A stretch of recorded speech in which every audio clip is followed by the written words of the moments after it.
Hello. Hi. Hi. Hello.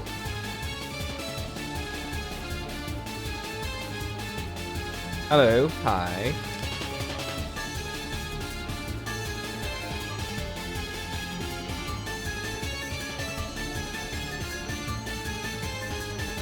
Okay, here we go. Hi everyone.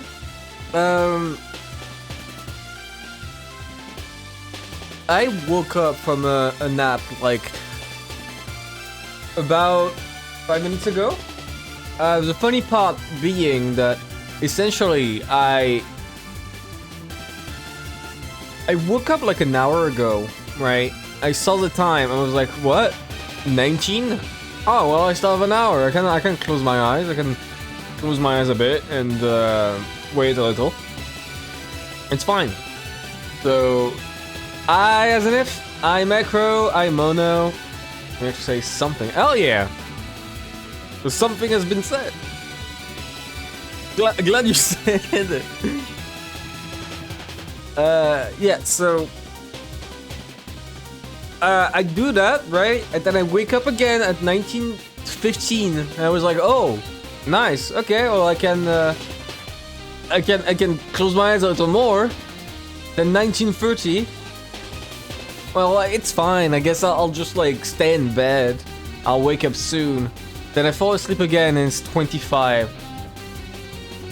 And I felt pretty awkward at that point. Sukada. So true, Sukada.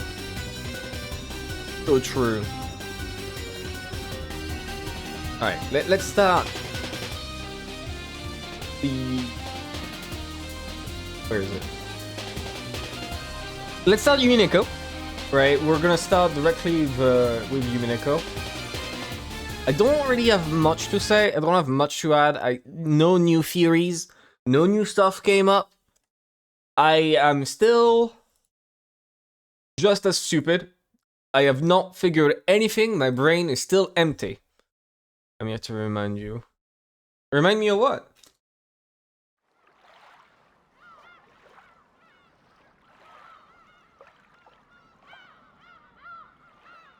My favorite character. This message requires Umineko gold account. Oh my goodness. Oh right, we stopped in the middle of a scene because it was looking like it wasn't ending at all. They're ordering Beatrice to help with whatever the fuck's going on, right? I didn't read the line. Oops. Ordering Beatrice to help, and then they switch back to the meta universe? Is that Beatrice? No, it's not. I mean, yes, it is. But, yeah. Let's just go with yeah. I won't explain further, because I think you've not reached this point yet. Oh no? Where is... I'm searching for my Umineko chart right here. Right.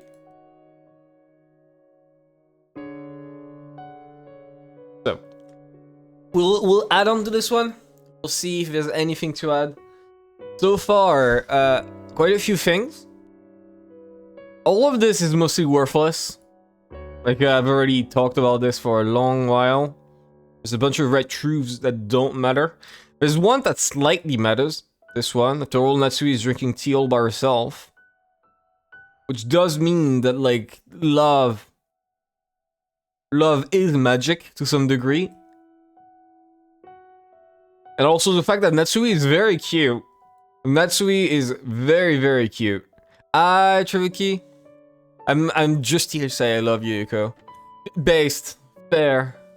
I mean, Chimera is the best option, but, this is good too. She's probably in my top 20? Of like, 140. Okay.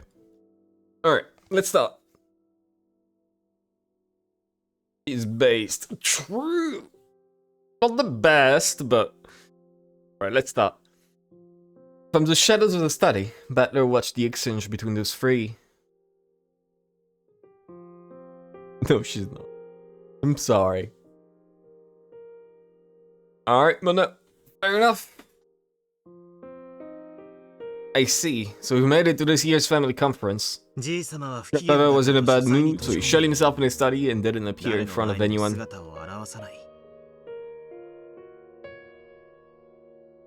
So he spoke boldly about how she would somehow overcome this year's crisis and protect the Ushirimiya family's honor until the end.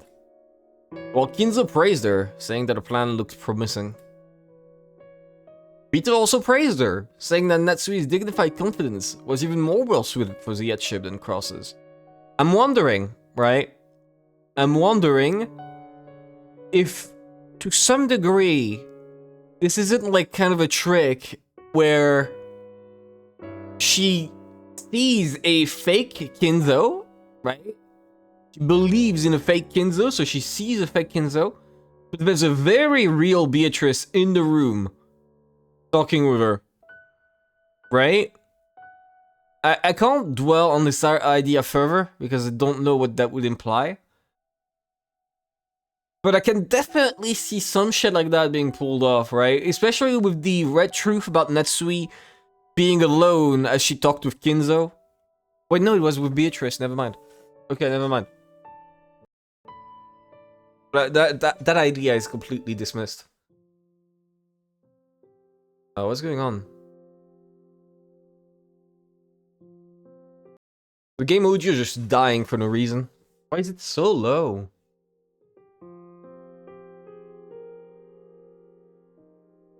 What's happening to Umineko when the seagulls cry? It's...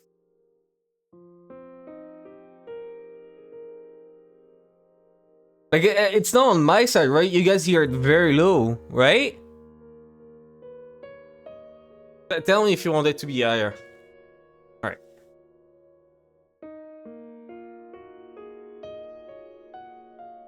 Why is it so... what the fuck happened? Natsui spoke boldly about how she... no. However, right now, the true number of people in this room was... the moment that I thought that... no. Just because I thought it, Vito grabbed at her chest and moaned. Don't worry. This is still outside the game board, so I won't deny you or grandfather over there. I put my hand on Vito's as she tried to hold back the pain deep inside. I've already done Burn Castle. The 2-day period of the 1986 family conference is all I need to deny the illusion. The last game, you said in red that grandfather's dead at the start time of all games. You never mentioned whether grandfather was alive or dead before the start time for the games. Yeah, true. He's just doing this to, I mean, that's really bad. Why would he say this? Why would he say this, like, at all? Because in order for Lambda Delta to win, she would have to address this. Right? Like, that's one of the rules. Lambda Delta has to address every blue truth if she wants to win. That's the rules of the game. So why would he say this as a blue truth? If he's trying to help. If he's trying to help, this will make things worse. Is this guy stupid? I'm an empath, by the way. Yeah, clearly. Clearly he is as smart as an empath. Wow. Okay, cool. Cool, Butler. Actual genius. In short, even if grandfather exists in this place right now, that doesn't create any contradictions. Yep. She's gonna... Lambda Delta is gonna come up. Lambda Delta will say, okay, well you said it, so I have to deny it. Silly Butler.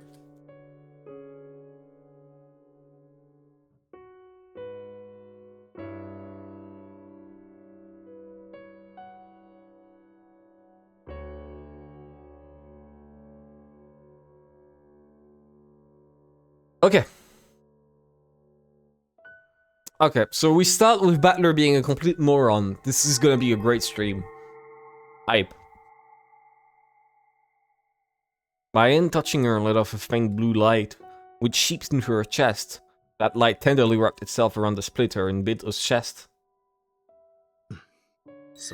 And I also can't deny the existence of the Beatrice in this place. The number of people on this island outside the game board, in other words, before October 4th, 1986, has not been proclaimed in red.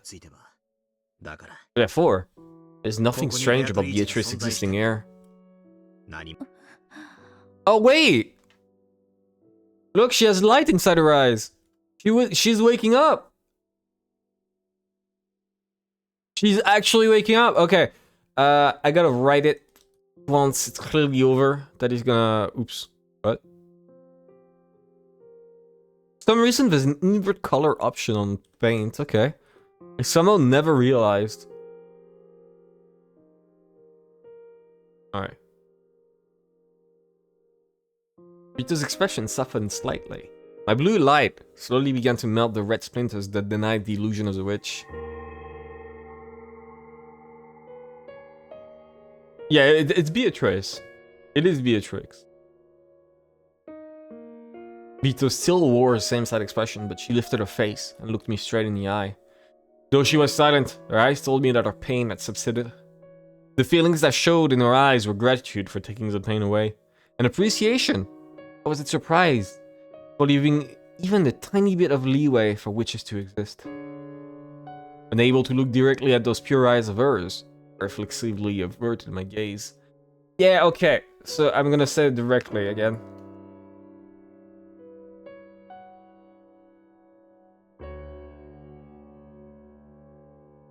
Why would he do this?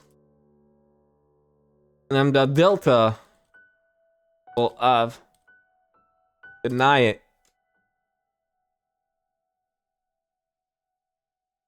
Made it worse.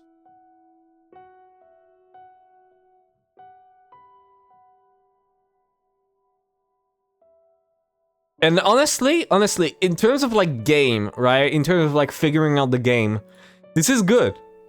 This does help with a few questions I had. Because I was like, oh, so you have to say in red that Beatrice exists or doesn't exist, right? This is what this is gonna lead into. That very specific statement. Lambda Delta will have to look at this and say Beatrice exists. Or Beatrice doesn't exist. Every blue truth has to be countered by the witch. This is the entire point that End.S was making. The reason why you should make as many blue truths as possible. So this will at least confirm the existence of a Beatrice.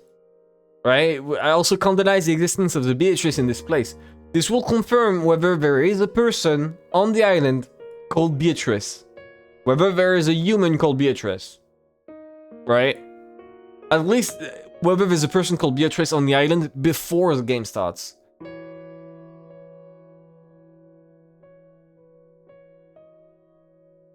This will also give info on when grandfather dies, right? At which point he dies.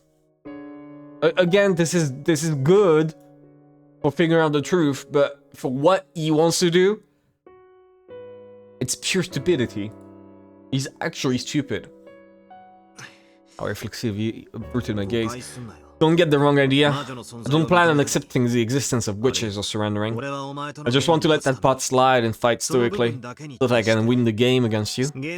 I have no desire to bully you outside the game board as well. But there's so many things outside the game board that are just as important as the illusion of the witch. Like, knowing who Beatrice is, knowing what the sin is, knowing who the fuck Battler is in relation to all of this, because Battler is clearly a centerpiece. But Battler is like a complete nobody. He's been away for about 1 billion years. He should not matter. You would say, I'm pulling up the Yumi Shot 4. Yeah, is true mother is also pretty important, which is something we haven't seen yet or addressed yet. There's a bunch of stuff outside the games. So he is being dumb. I hate how smart Butler always thinks he is. Like, he clearly is incompetent. Every time he thinks he's smart, and he's just making everything worse without realizing. Actual genius. Unless that was all part of his plan to pretend to give affection to Beatrice, yet get info out of her. Beetle hung her head. I was still facing away from her. However, we waited wordlessly for a while, my hand still on hers. There was also like a whole thing about having a battle after the end of a game where you address all the events in that game, and if you fuck it up, it's over. But it seems you can go back and address previous games as well. So that one is kind of confusing, because the rules established by End.S say that it's supposed to be only about the game that has been played right now, or right before the fight. So End.S bothered to set up a whole rule system, but because she died, and Butler is too stupid to understand basic rules, he didn't follow at all. If End.S was in the backseat, right, in that specific situation, if End.S was like seeing all this fight between Butler and Beatrice, she would have sighed and just said, like, the actual truth for at least a few of them. She would have probably been wrong, but she would have said the truths. Or asked the good questions. It's a shame End.S died when she did. She should have stayed much longer. She should have stayed much longer.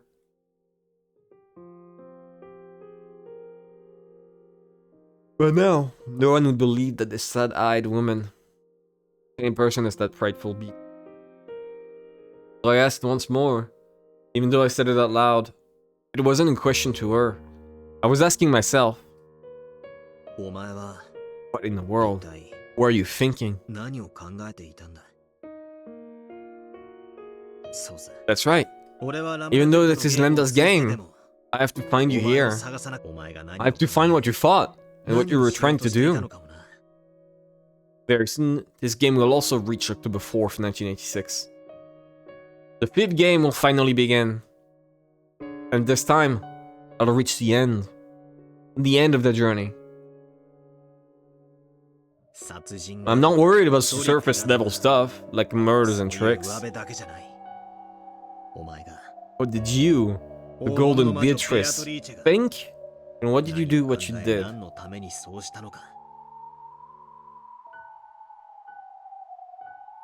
don't understand where he's going. What were you hoping for? But I'm gonna find out. That's kind of your goal, the first part, Butler. I know you want to like sound pretentious and like cool to a mentally dead woman, but you don't sound cool, you're just being dumb. That's right. I already know I can reach the end of that journey. It's been made clear to me since the very beginning. This time, I'll spin the chessboard around. I'll read this tale not from my side, but from yours.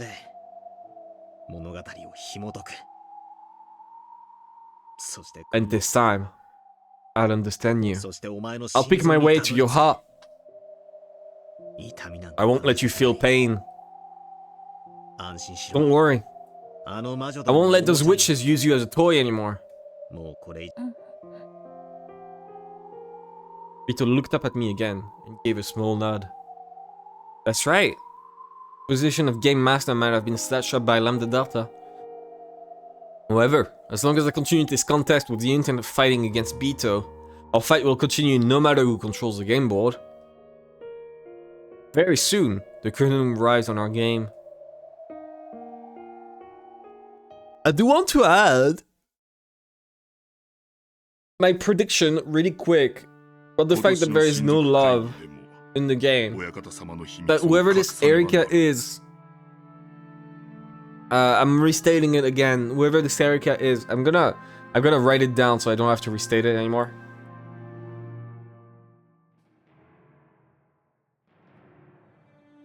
Right.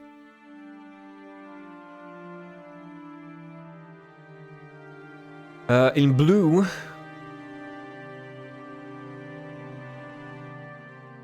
the game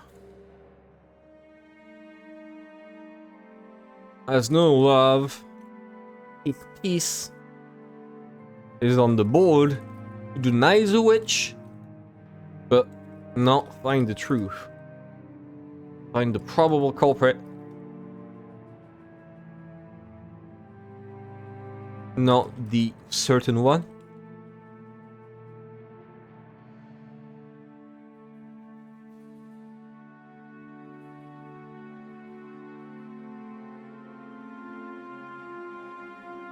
Not the actual real one.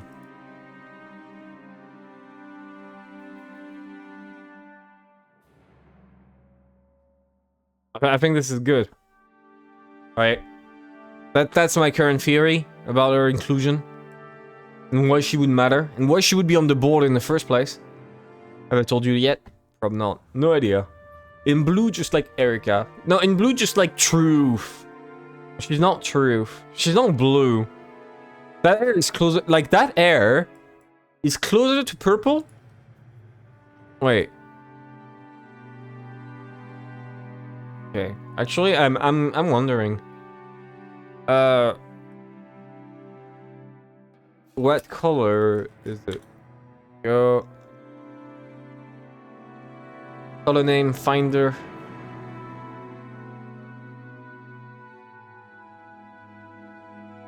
Oh, for fuck's sake. Give me a second.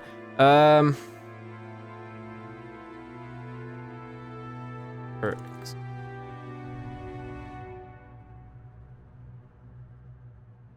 I swear, those color websites are so awful. It's crazy.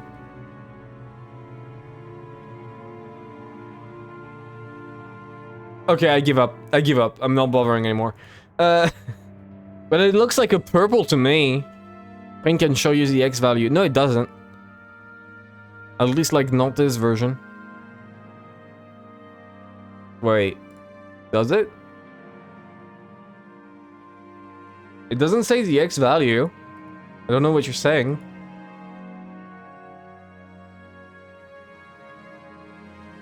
I'm clicking on the edit colors button, by the way. This is what I'm clicking on. It doesn't say anything about Xcode. Color mixer next to... Yeah. It gives you a red 70, green 70, blue 147. Right? That is not an Xcode. I mean, it is an Xcode, but it is not like... You know, translated into X.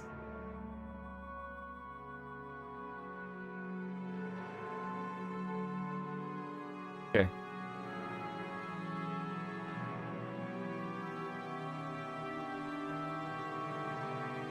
Okay, I got it. I got it. That is 464693. That is the color of her hair. If you put that inside dark slate blue, twilight, blueberry, you blue. Okay, well, fucking insect in front of my eyes. God damn you. Right, okay. Yeah, no, it's blue. Never mind. I thought it was purple. Alright. Oh well. Alright. At this year's family conference, we must conceal the master's secret once again. Yes, I understand.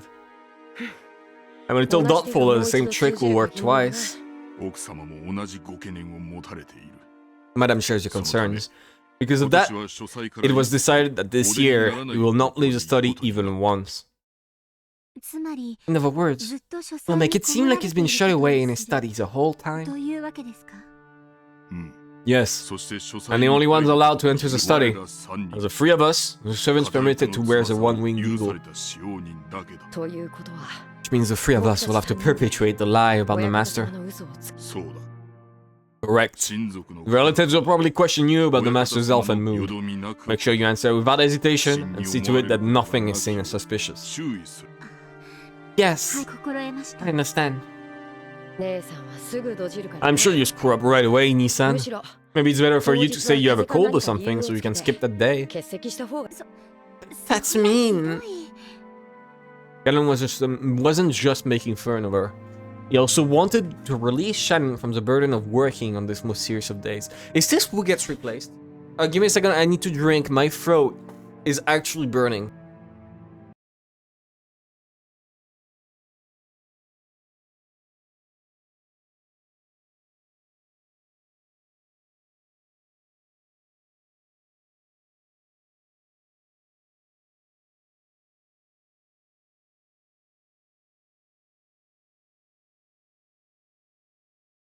I stepped on my audio cable and that destroyed the game. I love when it does that. Pretty cool. So I have to restart Umineko. Swear to God. If you accidentally unplug your headset while playing Umineko, it's actually over. You need to restart it completely. It's fine, but it's very stupid.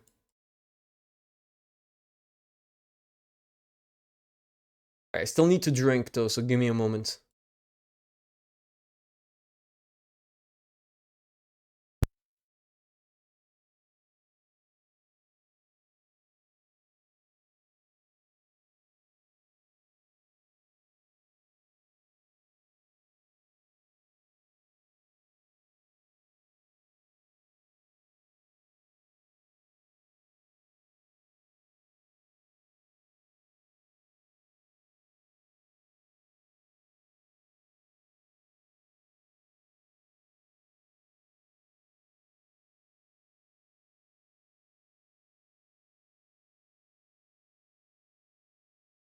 Alright, I'm done.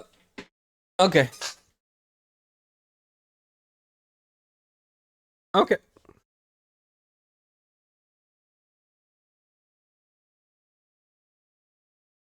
Genji-sama. Is it really necessary for Shannon to be on duty? We can manage things well enough without her. That I cannot do. Madame gave strict orders that the three of us be scheduled to work on that day. Yes. I am prepared to perform my duties. I don't know why I read that as unsuccessfully for a second. Successfully. Don't screw up. I won't. Wait, our voice sounds different for a second. I think I'm stupid. Shannon grew solemn, and Kennen shrugged. Then Genji told them that they weren't taking this seriously enough. Shannon. Shannon. The master we serve has already passed away. However, until he has truly passed on, we will continue to serve. That study is not empty. The master is still there, out at work on his usual research. Joy's fucked. Great.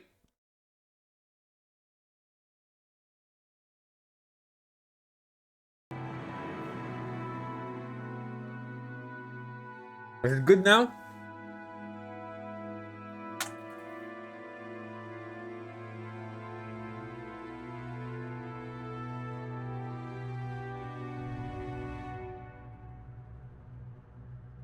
Wait, did I say iMac? I don't think I said iMac. iMac. Also, yeah, thank you. Good to hear it's working now.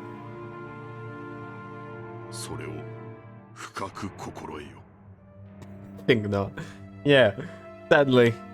I think if I did, I would have thought again of Apple, because every time I say iMac, every time I have like Apple, like the company, flash into my head. It is a struggle. I could switch to saying hello Mac, but I think it's funnier if I don't. Yes, Genji-sama.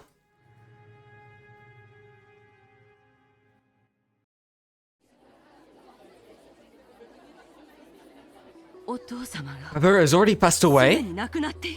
That's insane! Let's settle down. Only a possibility. Well known that Takeda Shingen said in his will that his death was to be kept secret for 3 years. Know about that? How it went? My Japanese history isn't so great. At the time, Takeda was in the middle of a war with Oda and Tokugawa. If people learned about his death at a time like that, it would probably have had a bad impact on the war. Because of that, he left a will saying that his death should be kept hidden for 3 years. Hideyoshi did the same thing, right? He totally suppressed... I guess an ancestor? He totally suppressed information about the death of his master, Oda Nobunaga, so that the enemy wouldn't find out. Quickly made peace with Mori and defeated Akechi in the Battle of Yamazaki. On the other hand, Shibata Katsui fell at this. The enemy, Usugi, learned of Nobuyuki's death, so Shibata had to deal with an unexpected counterattack and got slowed down. That's why, later on, he suffered a great loss against Hideyoshi in the fight for succession. Hideyoshi, who had a strong fascination with the commanders of the Sengoku period, would always show off his knowledge when he got the chance. Yeah, it was a bit weird how he just suddenly started doing a history lesson in the middle of a bar. Like, completely unprompted, but my man just has a deep love for this period, I guess. Wincing slightly, Eva made him get back to his point. I'd never heard of the name Hideyoshi before this game. So I don't know what that implies at all. So basically, the whole time since last year's family conference, told us to do something was strange. It means the time when Rudolph and I were talking about inheritance, and Father overheard us from the hall? That's just it. Mitsui and the servants kept saying Father was here or there, and that he seemed to be in a bad mood. But not a single one of us relatives saw Father, right? If what you're thinking is right, what does that mean? Does it mean Natsui is trying to keep... No. Does it mean Cross is trying to keep all the inheritance for himself? Of course. Hiding someone's death is a very dangerous thing to do. Is the person who took power after Nobunaga died? I don't even know. I know the name Nobunaga from a very far away distance. Didn't he build Osaka Castle? I do not know what Osaka Castle is. I have nearly no knowledge of Japanese history, I'm not gonna lie. I know about French history. I don't know about Japanese history. Nobunaga is responsible for unifying most of Japan. That's pretty good.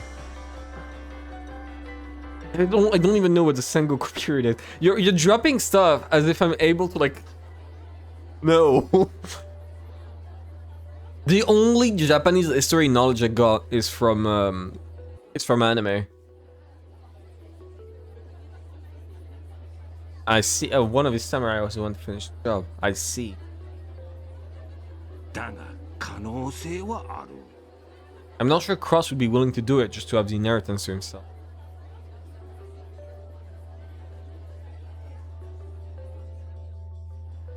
And that Hideyoshi, right? I'm not sure Cross would be willing to do it and just have the inheritance to himself. But it is possible. I say I see.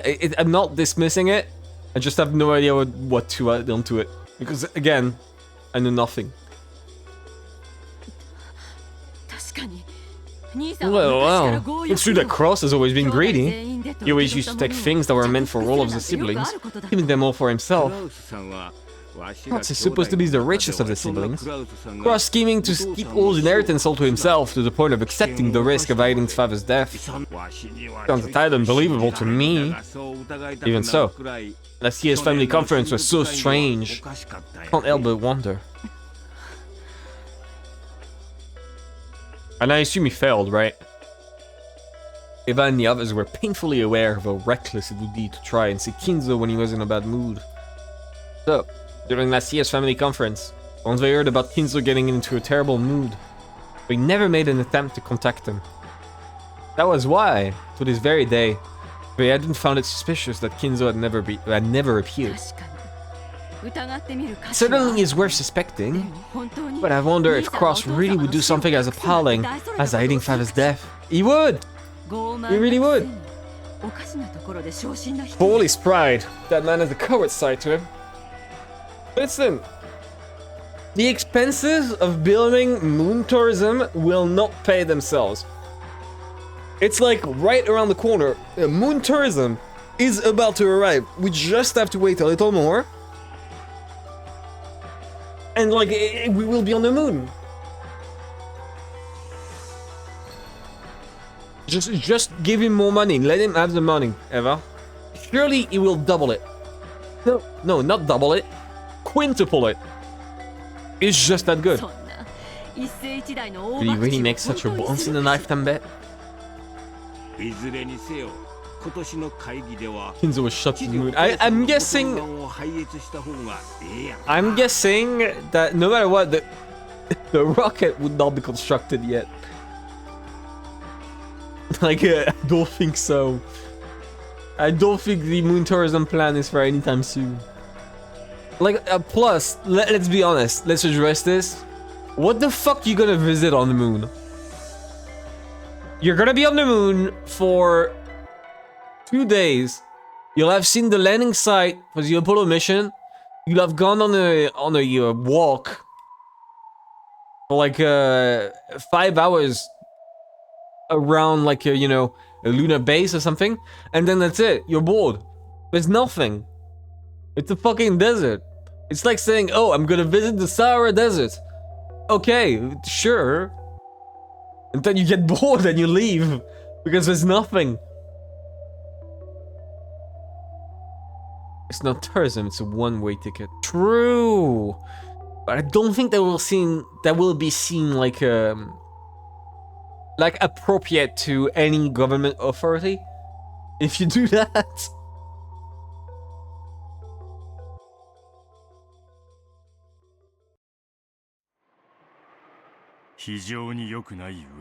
Rumors are really bad. Like brother's business is failing even worse than we'd imagined. Like he's taking massive losses and he's giving it all he's got just to try covering it up. Speaking of voodoo, true! Giant blue moon. That'll make it very difficult to borrow money from him. Yeah, I could cry. I could make a very obvious joke, but I won't. Wouldn't being in financial stress also weaken Cross' position in certain ways? In its position? Oh, investors tend to have a keen eye. If they hear that he's actually low on funds, they won't want to have anything to do with him. I guess trust is the most important part of that business. Here he smiled thinly. Rudolph was taken aback by that smile. It figured that his plan, which involved raising money to get him out of his current mess by borrowing from the affluent Cross, would all come to nothing now that a new Cross himself was in financial trouble.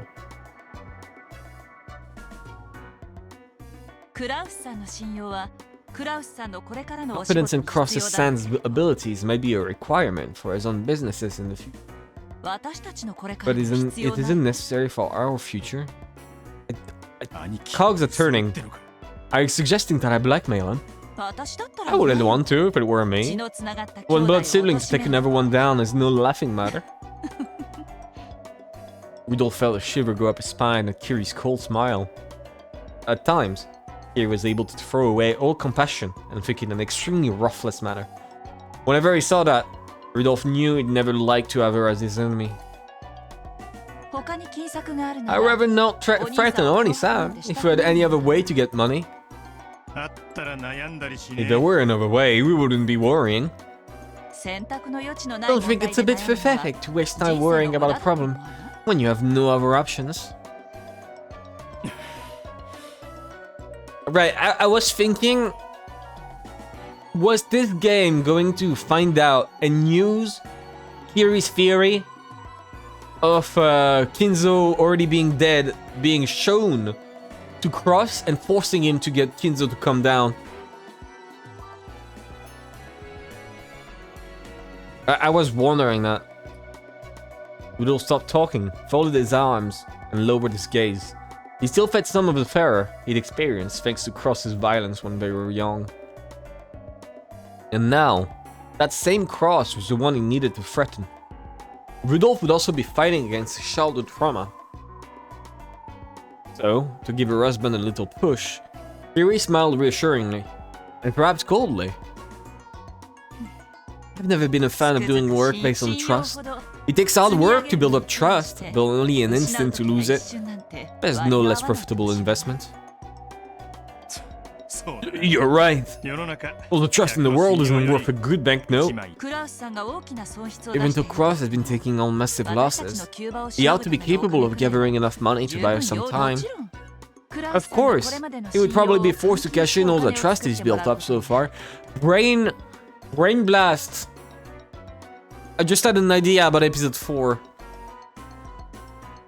I kept thinking about, like, for the first Twilight specifically, I kept thinking about everyone being forced out of the room unwittingly, right? They're drugged out, then being forced to move out. Or there's traps below them that move them away. Or there's some other way to, like, get them down and then bring them manually to the place, to the dungeon.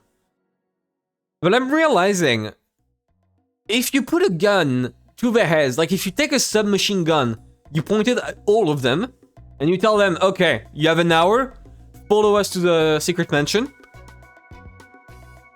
then I think they would comply. I think they would comply. Especially if they're shown that like 6 people out of their group gets shot up, right? And Goda and Kumasawa escape. Or at least are made to escape. And it goes still to this theory that everyone involved is being convinced to...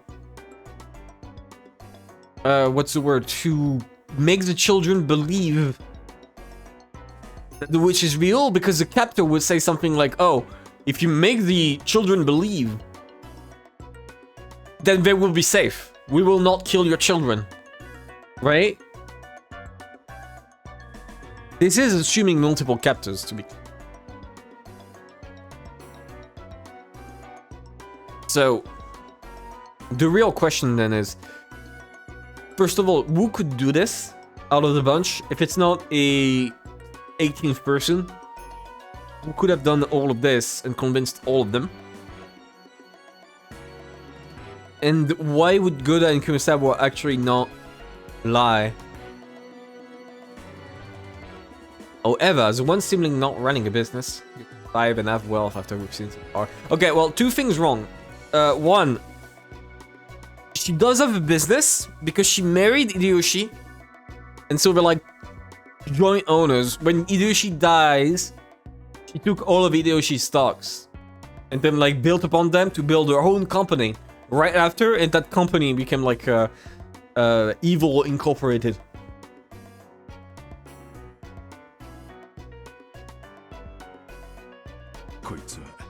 This is gonna get ugly. To prepare sufficiently. We haven't been given any time or room for failure. Isn't that right? Among my Kyoto friends, I know a few who are talented at this sort of investigation. I'd rather not be indebted to people like that, but do you want to try meeting them? You can expect people like that to offer you receipts, but I'm sure they'll dig up something that makes them worth the investment.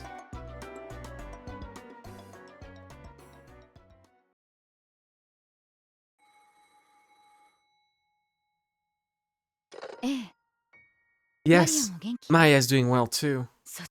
That's none of your business. Arigato. Huh? Well, I'll have to look at my schedule. Rosa was talking to Rudolph over the phone. Rosa rarely received calls from her older siblings. She braced herself for something serious. Well, truth is, I want to have a little talk about the next family conference.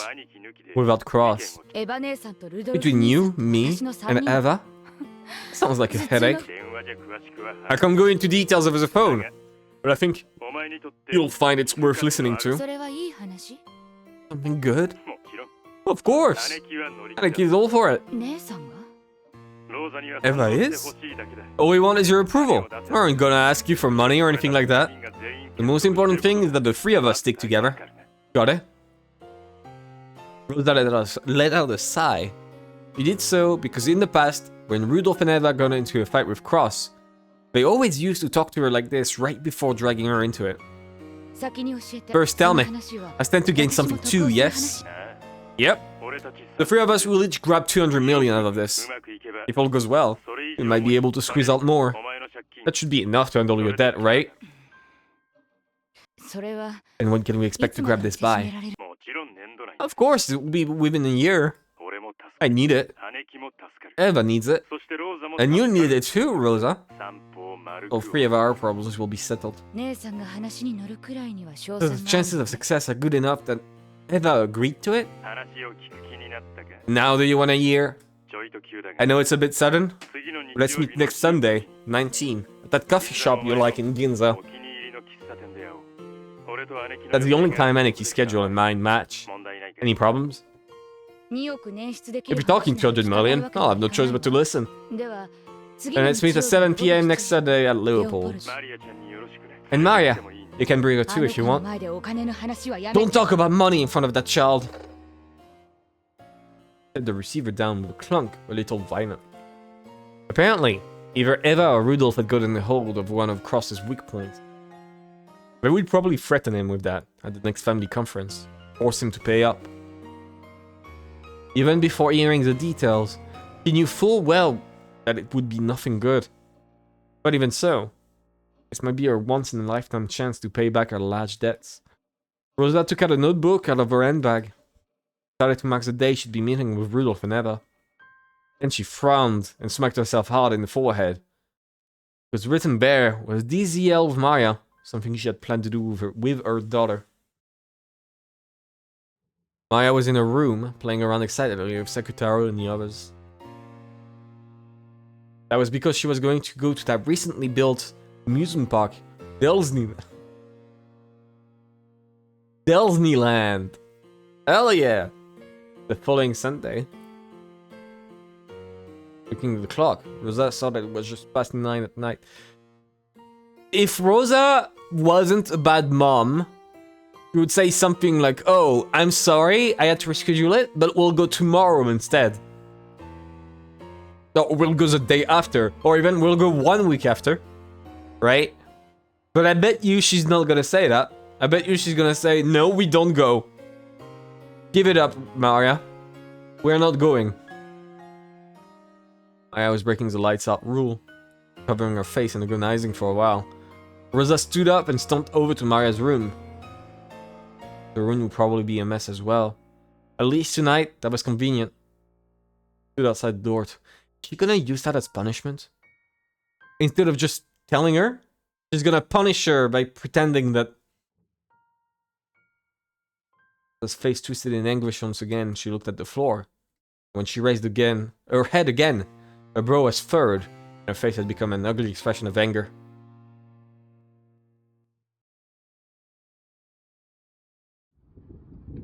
Why is she such a fucking monster?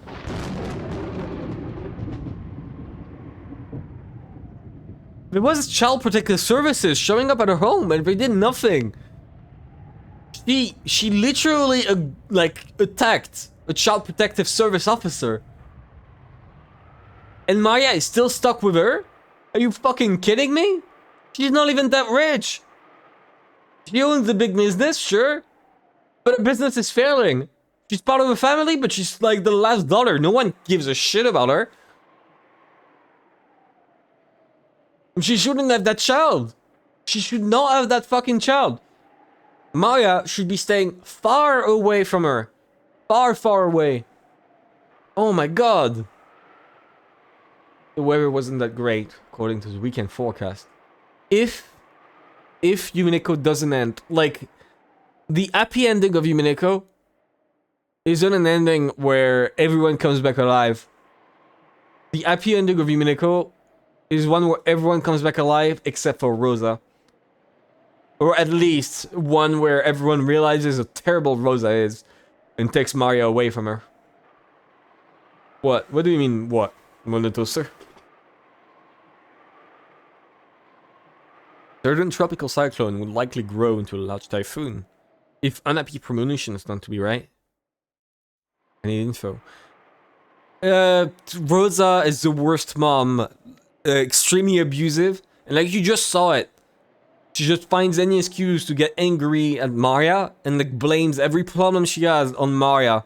And instead of, you know, being a good mom and telling Maria, hey Maria, I'm sorry.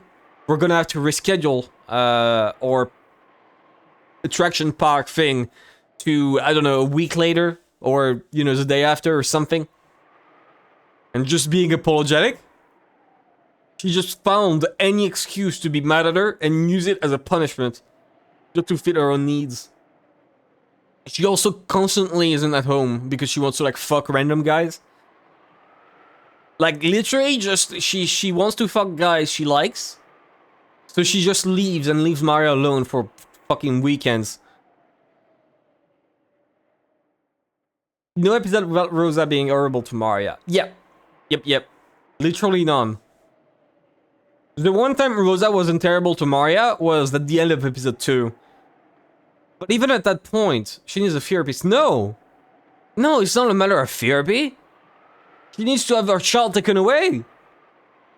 You can't fix that with therapy. She attacked the Child Protective Service officer who came to her home and was like, dude, do you see what you're doing to your kid? Okay, she needs it, but like the first priority is not it's not for her to get therapy. The first priority is to get Maria the fuck away from her. Have Battler take her in. Right? Like a Battler or literally anyone. Literally anyone else. Natsui is a strict mother, but she's a much better mother. Because like the only bad thing she does to Jessica is like to tell her to stand up straight, go to a big school, whatever. She's not... She's just strict. That's not bad.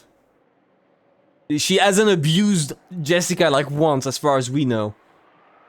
Rudolph, he just only slept around. He didn't like make a fuss when Battler wanted to come back. In fact, Battler was the one making the fuss. He tried to like fix things a bunch of times. And Eva cares about George so much, and the only abusive thing she's doing is preventing her from dating a servant, which kind of makes sense considering like the time period this is set in, that she doesn't want George to like fuck the maid, right?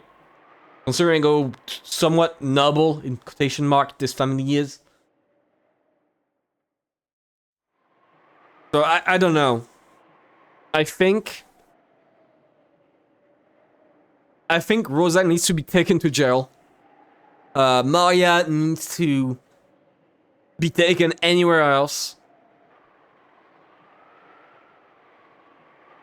She lost her husband. Rosa doesn't have a husband. Because Rosa divorced. Or at least like her husband left. And because of that, she blames every single one of her problem on Maria. She sees her as a reminder of her husband. Which, you know, is a lame-ass excuse. Because she was like, oh, the reason why I have to abuse Maria is because my husband is gone. And because my husband is gone, that means no one else wants to sleep with me. No one else wants to have a family with me because I have a kid. And so that's why she's abusive to Maria. That's her excuse. That's not an excuse. Fuck you. No. I wish a typhoon large enough to stop all bold travel would seal Rokujima away forever. If that happened, I'd be able to ride Kinzo's death as long as I wanted. If only. The typhoon would keep them at bay forever. Natsui let out a deep sigh. Just doing that made her headache throb. As the day of the family conference approached, the intensity of her headache just kept on increasing. At that time, the phone rang. Natsui turned the TV off and picked up the receiver. Hello? I apologize for calling during your rest. It is Genji. Something the matter? There is a phone call from you, for you from the external line. However, they will not state their name. They aren't saying their name? Yes. The person in question said you would know when you spoke with them.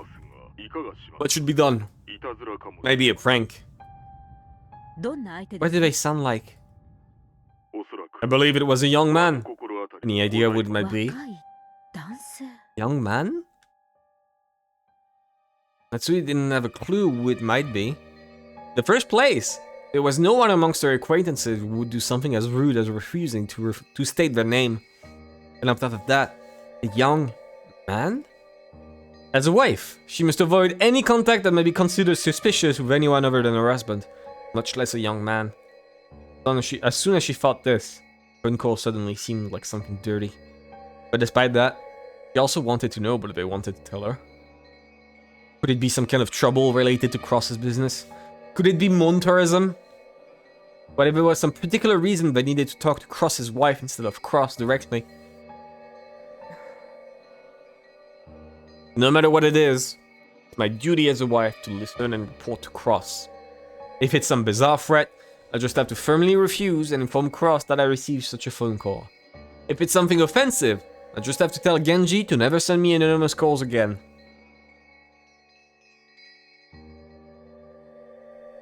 I mean, there's someone IRL who tried to build it. In case you aren't aware, Mac. There's someone IRL who tried to build Jurassic Park. Clyde Palmer, I think that's his name. He made the Jurassic Park with mechanical dinosaurs, like giant mechanical dinosaurs. It's in complete utter disrepair and no one goes there because it sucks.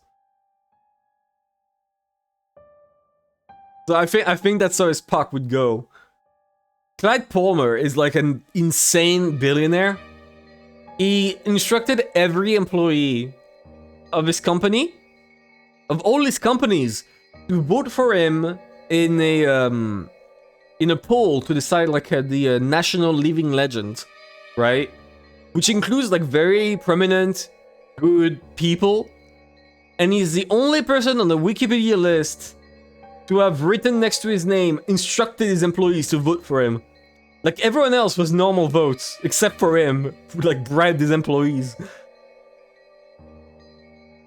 So he is a peculiar person.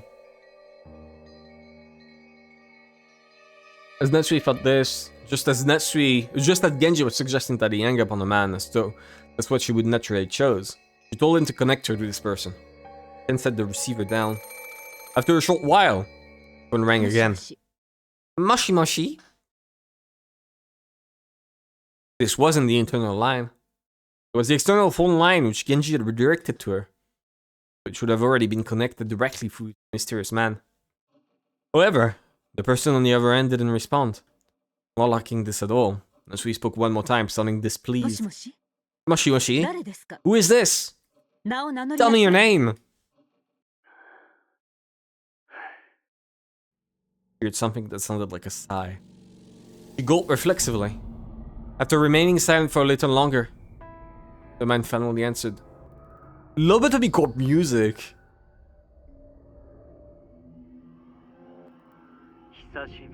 It's been a long time, huh? That was the first time the man had spoken. Just how long has it been?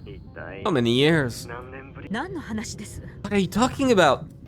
Who are you? The voice certainly did sound like a young man's, but it's hard to learn much about someone just by their voice over the phone. Sounded like a young man, but it might actually be a middle school aged boy. Or a man in his prime who still had a youngish voice. No, wait, it might be too soon to be sure this is even a male. However, one thing was certain. Natsui could think of no one who would speak to her in an overly familiar manner like this. It would be easy for me to tell you my name. But that would make me very sad. Oh my god! PS3 CG jump scare! Oh goodness! Actually terrifying! Wow! I'm not used to PS3 CG jump scares. They're always funny. I don't know what you're talking about. Who are you? What business do you have with me? If you can't tell me that, I'm not interested.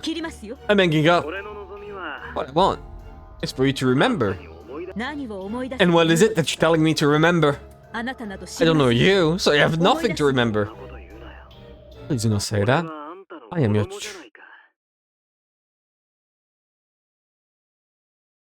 Am I not? Is it Butler?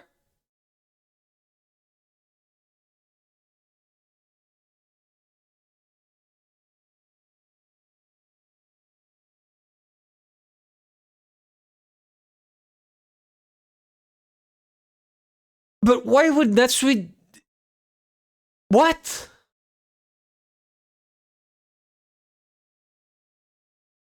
Why would she give Butler away in the first place? She needs a boy.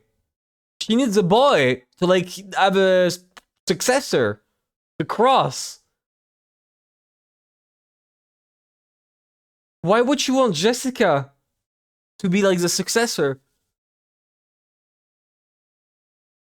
What? The fuck? Wait, who is older between the two?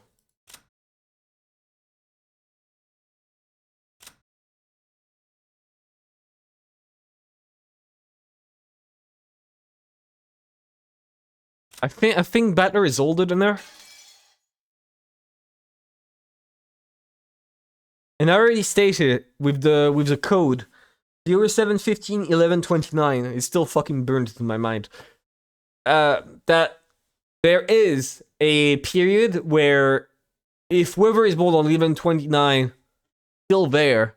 Wait, no, I think I know. If Butler is younger and fucking what is her name? Asumu was begging to have a child. Like, she really, really needed a child. Who's Wu again? I can't go into a history lesson, but no. This is like fucking 5 episodes worth of lore. Fucking.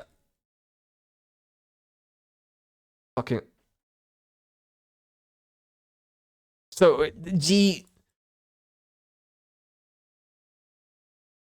Asumu really badly needed a son. Natsui had a child first. Jessica, 1129. Had a girl child first.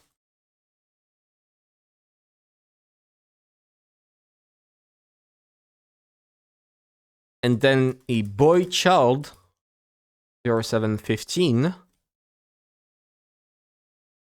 But because that boy got inherited the Shiromya headship instead of her daughter, gave him away.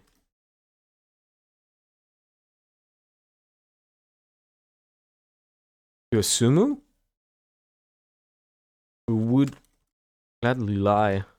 That's my guess. I'm gonna write it down right now. It's a bit of an influenced guess by just whatever the fuck happened. But here we go. Got what one? Yeah, I mean, I can't go into a history lesson on every character.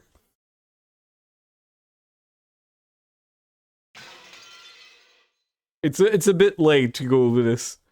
Inside that, I am your child, am I not? What did you say? What are you talking about? Don't say things that will make me so sad. Mother. That unsettling word thrust itself mercilessly into the depths of Natsui's heart and started churning it about. I don't know how many characters. We've had all 18 members of the family, plus servant, plus Nernjo.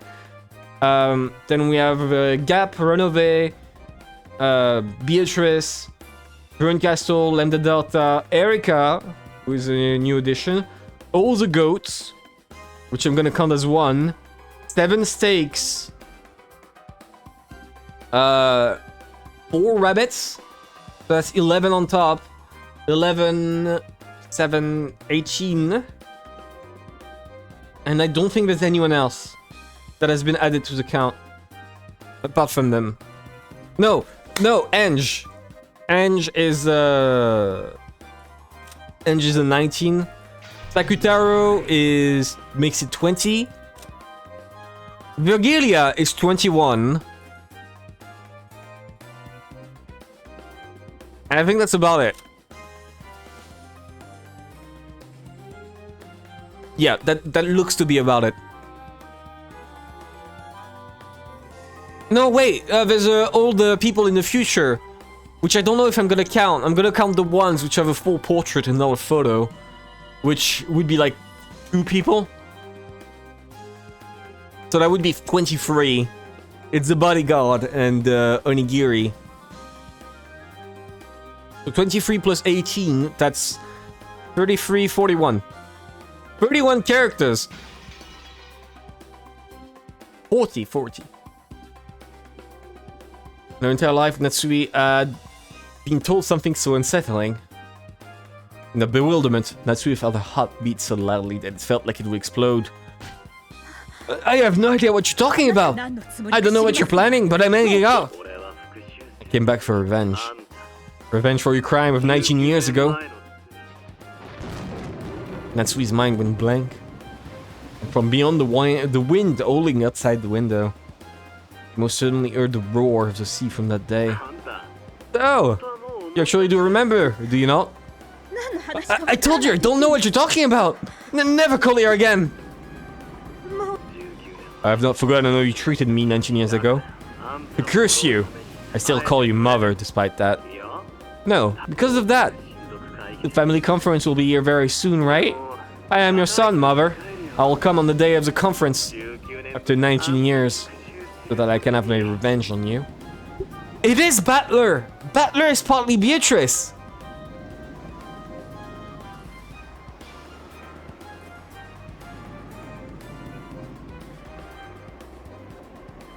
Battler has always been partly Beatrice.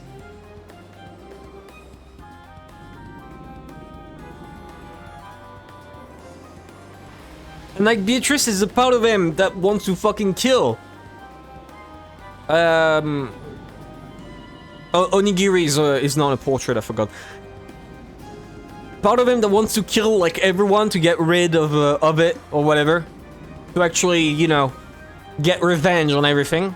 Which might be why it took 6 years in planning. And again, it would explain why Ange is ill. The sin would be finding out who his true mother actually is. Did I even write something about this? Wait. Paint. I need to open the theories file. Oh, this is fucking huge.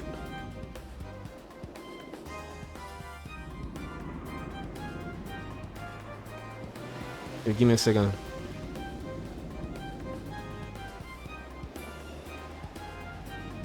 Okay, here we go. What did I write about this? That was at the bottom.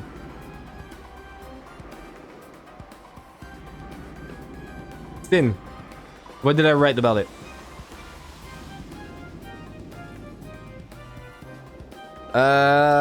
But I forgot about Beatrice. No.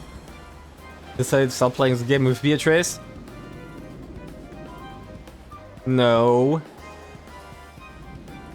Who's the mom? Random girl. No.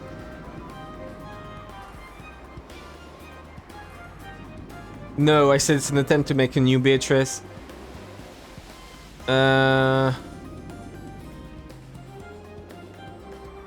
No, I did not even predict this. I did not even predict that it could be like a Natsui's kid. At all. That took me out so completely. Wow.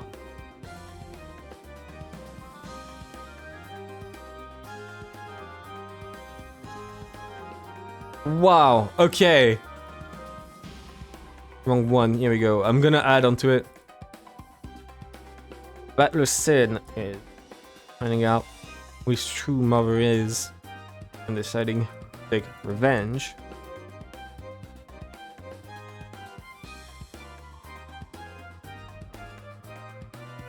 Because I kept thinking like when I thought that Battler was a culprit, right? When I thought, oh, there's a chance Battler might be the culprit, I did not relate it to the sin.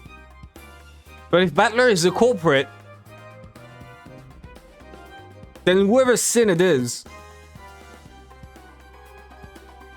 he would have been in prime position to actually like do the bullshit with the key in episode 2, like at the start. I have to rethink everything. Wow. Wait, oh my god.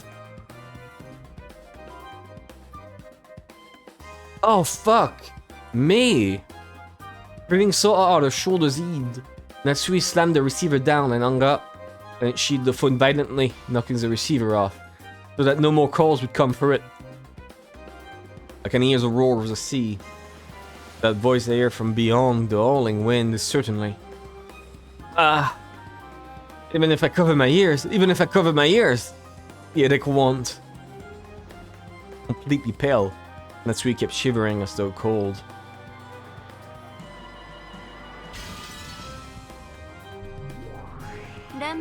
Lambda, are you there?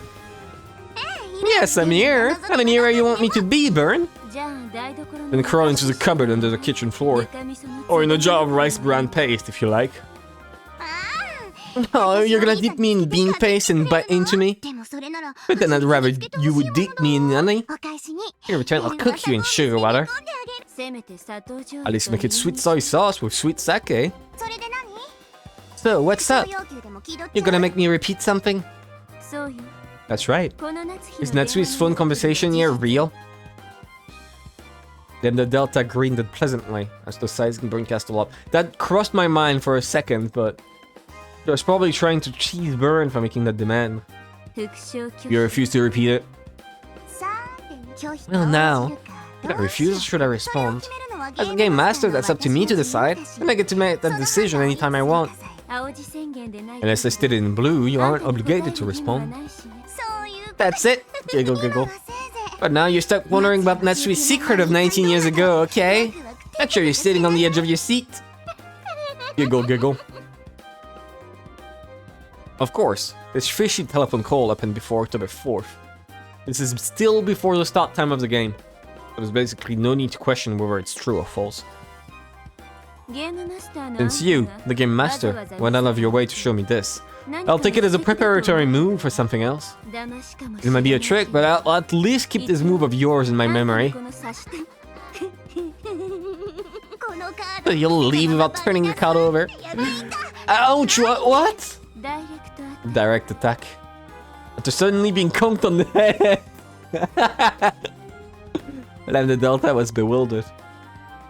But perhaps this incomprehensible exchange was funny to her, because she quickly went back to giggling. Are you done preparing the game board now? Yeah, that's right. Now let's finally move on to the game. On to October 4th, 1986. I wonder what number October 4th, 1986 this is. The Endless Witch, huh? Beatrice. She truly is a frightening child. Any moves from your side yet, Burn? No? If you refuse to repeat what I asked, then I'm done. And right? And tap and keep draw. Come, October 4th, 1986. Right. It's time for 1986.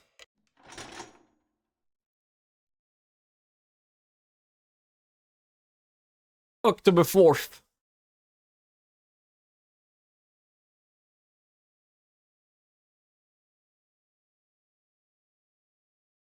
That is such a good motive for Butler. That is such a good fucking motive.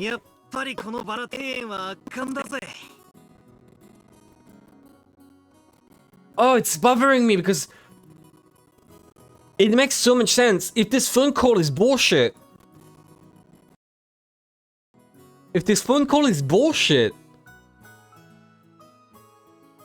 Then I'm reading too far into it. But if it's not, it changes so much about everything, about why this game happens, about how this game happens. I already like stated a few things, but I never connected the dots. Like for example, I said, oh, he's fighting like against the part of him that wants to kill and the part of him that doesn't. But this would explain things like him meeting Beatrice and what's the word? Him meeting Beatrice and Beatrice being upset that he doesn't remember. Because, like, he should remember that sin. When did the sin was committed? Wait. When was the sin committed?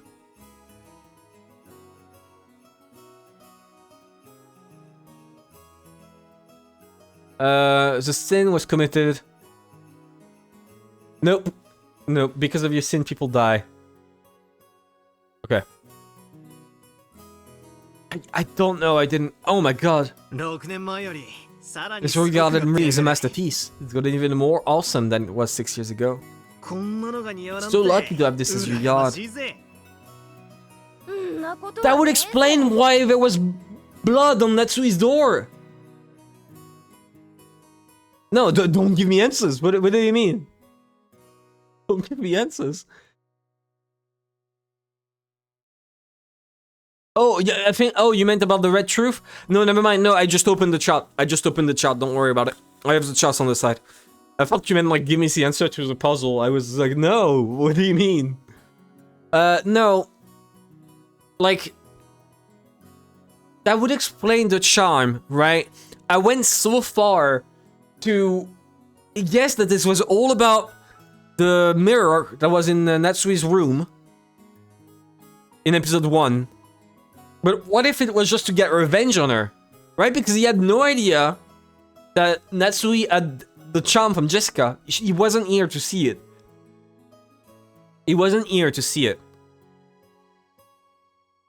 So because you actually theorize. Yeah, I do. Try my best. It's leading nowhere. So many times I get completely blindsided. I mean, this is just a theory, right? It could still be about the mirror. Maybe the mirror is like fucking an act of birth or something, but she's hidden there. I don't know. Maybe it's that, or maybe it's because he found the charm, like he saw Jessica give the charm, or maybe it's because he specifically wants to terrorize Natsui in that first episode. But this doesn't happen again. But this would explain the rose that gets tied up. And like Maya getting stuck outside. The only people who saw Rosa's rose are Butler, George, Jessica, and Rosa. I don't think Rosa actually saw it. I think Rosa only saw that it was gone. The only person who was able to like do anything during the night, right, in episode 2, would be Genji, which, you know, is trained in stealth, or the person directly sleeping in the room, Butler.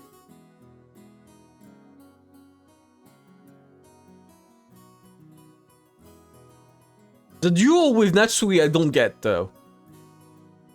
Natsui got a letter she hasn't read to anyone, proceeded to head out into the hall, and then look around frantically to shoot something before getting shot in the head.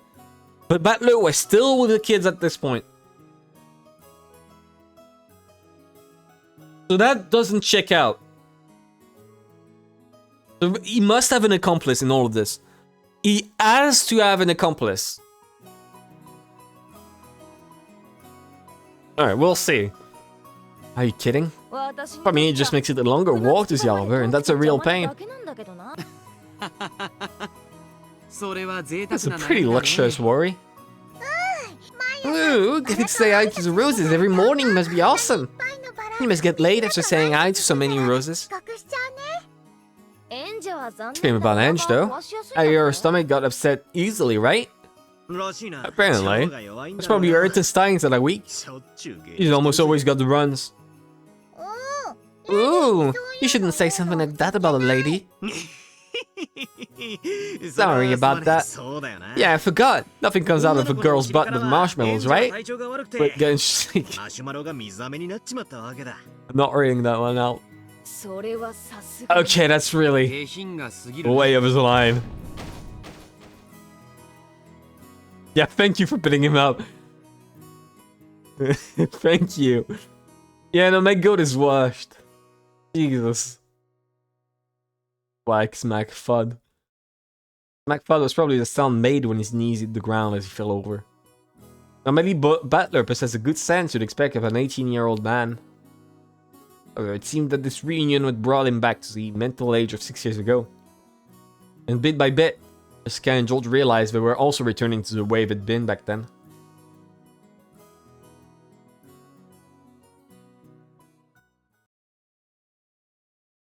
Natsui gazed at this charming chat through an open window in the hall.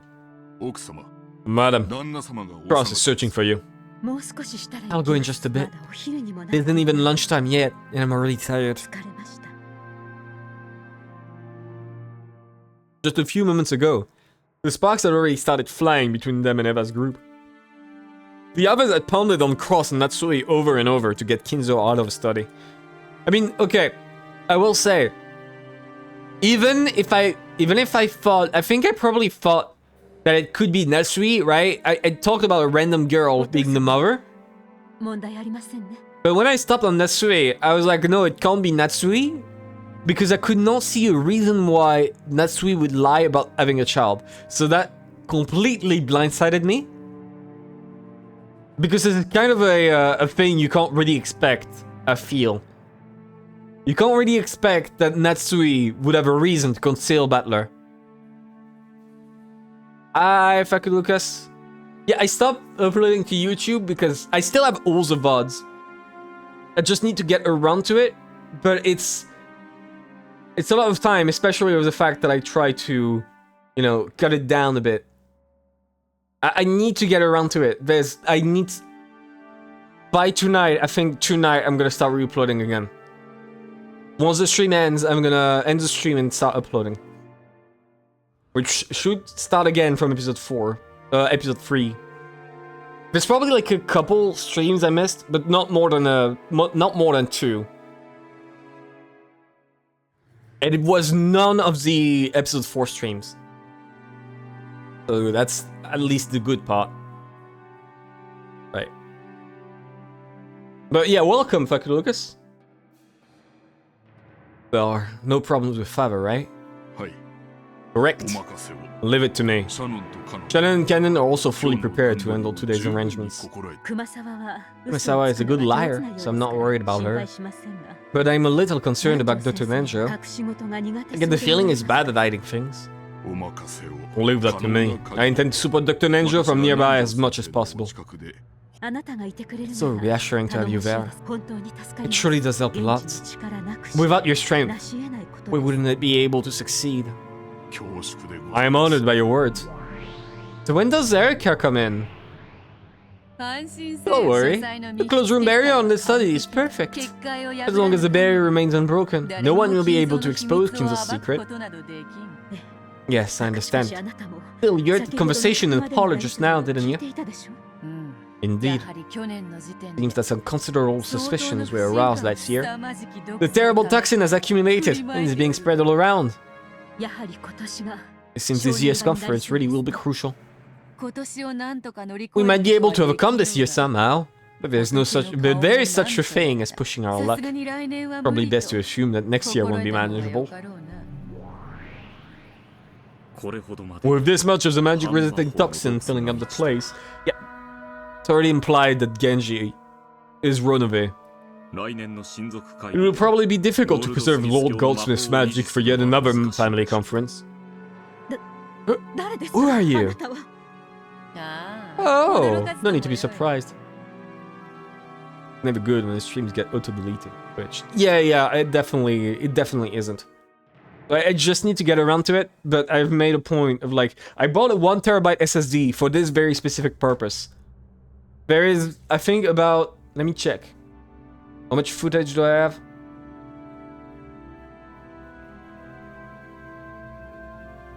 Uh, 500 gigabytes of footage. Well, I just need to upload it. Oh, no need to be surprised. This man serves as my head furniture. Greetings, Madame Matsui. My name is Ronabe. It is a pleasure to meet you. This man's reliable. He's also helping to protect the closed room barrier. Is that so?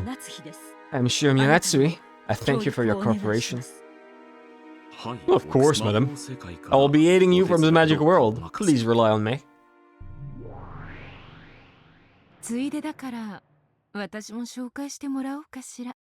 If Genji is Ronabe, then who the fuck is Gap? That's the real question. In that case, I'll introduce myself next.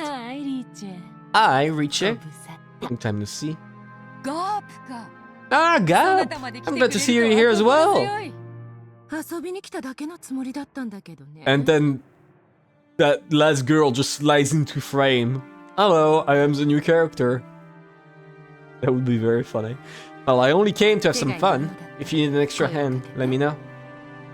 Nice to meet you, madam. This is the first time I've said hello, but I'm always right by anyone's side. Gap here is quite the prankster. Remember that headache medicine you dropped on the floor of your room and lost as you were getting dressed? Gap was the one behind that. Whenever you set something small down somewhere, we can find it later. It's always a good idea to suspect that it's one of her pranks. Long ago, she used to tease me all the time. Right. Yeah, it definitely isn't you just losing your things. They already mentioned it. It's the same as when Beatrice... No. It's the same as when Maria casts a spell to summon Candy. It doesn't work, so she tries again. It doesn't work, so she tries again. And then it does work because Rosa brings in like a bunch of marshmallows. So it worked. And Maria is happy because the spell she has been casting for 4 days finally paid off. So magic is real after all. So this feels the same. Oh, you lost an item? Oh, that's magic. You can't find the item, but that's magic. You find it again later. Well, Gap only teleported it. Bulldog. True. Terrifying sight.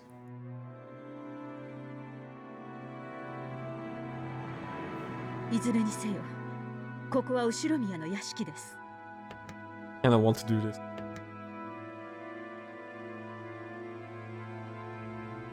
Wrong screen.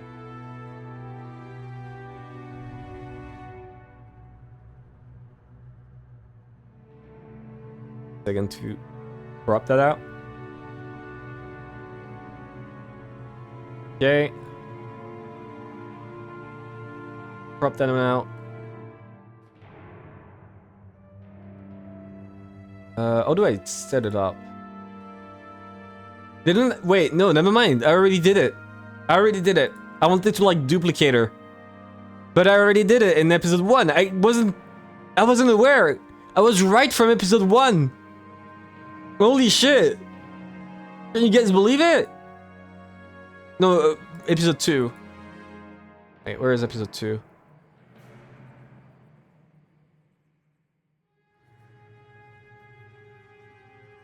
Wait, no.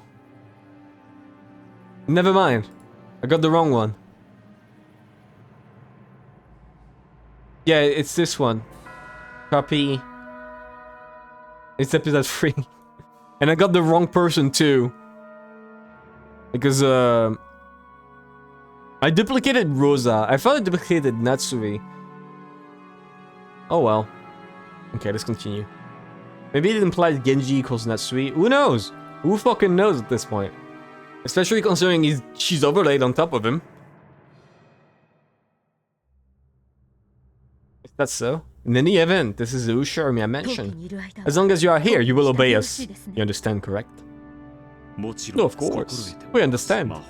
Think of me as a Genji of the magic world, and give me orders whenever you wish. And even I know guest is supposed to act. I won't let the landlord lose face. You can count on Runaway and Gap. Well, the magic world and the human world are two different sides of the same coin.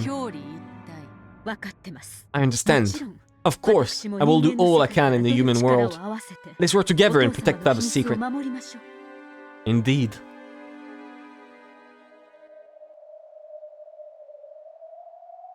It happens every time. Looks like we won't get anywhere until the next day. Hmm? Oh, sure. October 4th is like a prep turn for me. If you don't feel like doing anything, why don't you just sit around until October 5th? I'll call you after the 6th die. Giggle, giggle. Of course, that was an incredibly irritating way to put it. Fight won't start until the crime occurs. Yeah, no, he's incredibly ungrateful. Like, Burncastle had to go, like... I bet you... This went on for, like, a week in their mind, where Lambda Delta was recounting every single detail to Burncastle in order to just be a dick to her. And then when Butler arrives, she's forced to, like, summarize it in a few hours. Because Burncastle is getting her to do it. I bet you there's something like this. It would be very funny. However, waiting for the crimes to start would mean turning a blind eye towards the murders of the first Twilight. In other words, it would be the same as being content with the fact that sick people die. I mean, if the 6 people are Rosa, I would be pretty fine with it. You know, they say that in chess, the player who moves first is twice as likely to win. Although that could change as the tactics of the match progresses. Summarize what happened so far. Burncastle, Brockcastle, is this true? Just looking to her every time. Don't they say the second player has a much better chance at a draw? Even I know the phrase the first to strike wins. So what are you trying to say? Giggle, giggle. This is why you're so incompetent. He is! Dead in red. I didn't agree at first, but now I completely agree. Beatrice is so right. Seriously. Are you listening, Battler? There do exist puzzles that can be solved even on October 4th. Know which one I mean? You don't mean... No, but... Well, watch and see, Battler's incompetent. I like to think I'm more competent than Battler. So I really hope that anything I said is right. I have a general idea what these witches are talking about. I tried solving it several times myself in the past. Still haven't found anything resembling an answer. On the contrary, still can't even understand why that puzzle exists. That's right. The reason it exists. Why did Beto prepare a puzzle like this in the first place? We all discussed it together from time to time in past games.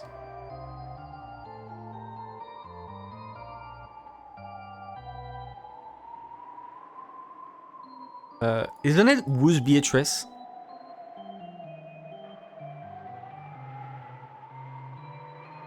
Unless I'm taking this because, like, there's a chance they don't explain what he's talking about, and you're supposed to figure out what is the puzzle he's referring to.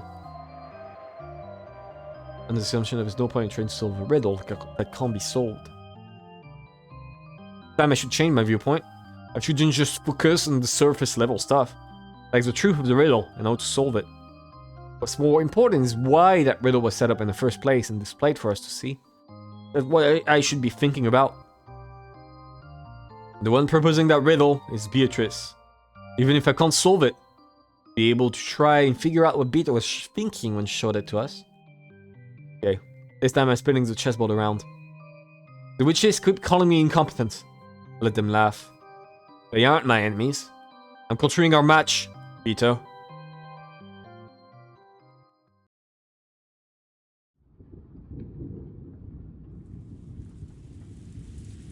Okay, BRB for like 5 seconds. I'm gonna eat something really quick and then drink. Oh. Be right back.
Alright, I'm back. And the sound isn't working anymore. What the fuck? Okay, that was great. I do want to say two things. But first of all, I gotta restart this fucking game. Second of all, I'm gonna address this while I restart the game. I figured out the reason why I kept missing streams because I said I was too cold. And that the cold was like making me feel sick, right? And like I was feeling lethargic. And I was like, can't be. My heater is set to 21 degrees. I should be feeling hot as hell. Right now I'm wearing like both a shirt, a vest, and my jacket, like the big one you wear when it's raining outside. And I still feel a bit cold. Despite setting it to 21 degrees. And it turns out that I think there's like bad insulation or something. Because sometimes I just feel a fucking wind blowing in my room. Somehow the wind is blowing into my room. And it's like very cold wind. And I'm looking. And I only have one window. So the fuck is wind blowing into my room? I don't even know where the second hole could be. Where it's like traversing. To create a airflow. Which actually hurts, by the way. When you get cold wind striking directly against your hand, like multiple times, it actively starts hurting.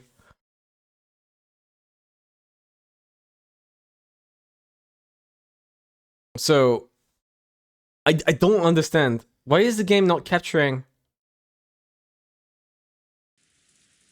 Ah, here we go. Okay. Alright.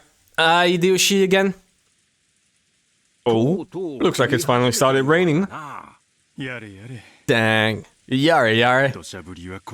Wish the only downpour was when it's in my heart. The people in the parlor noticed the raindrops that were starting to drip down the window. Yeah, why would Battler Why would Battler come back in the first place? Why would Battler decide to come back? Like, as far as we know, he was perfectly fine staying on staying with his grandfather.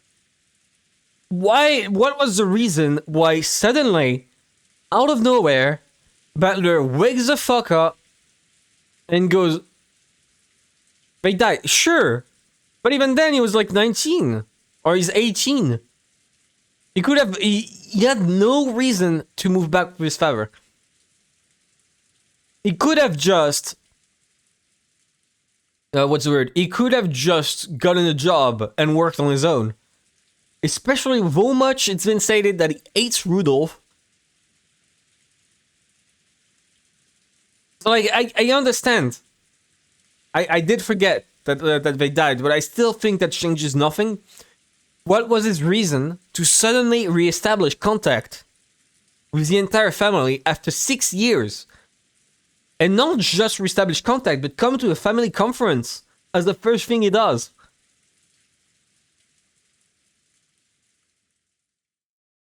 Like, this is so bizarre.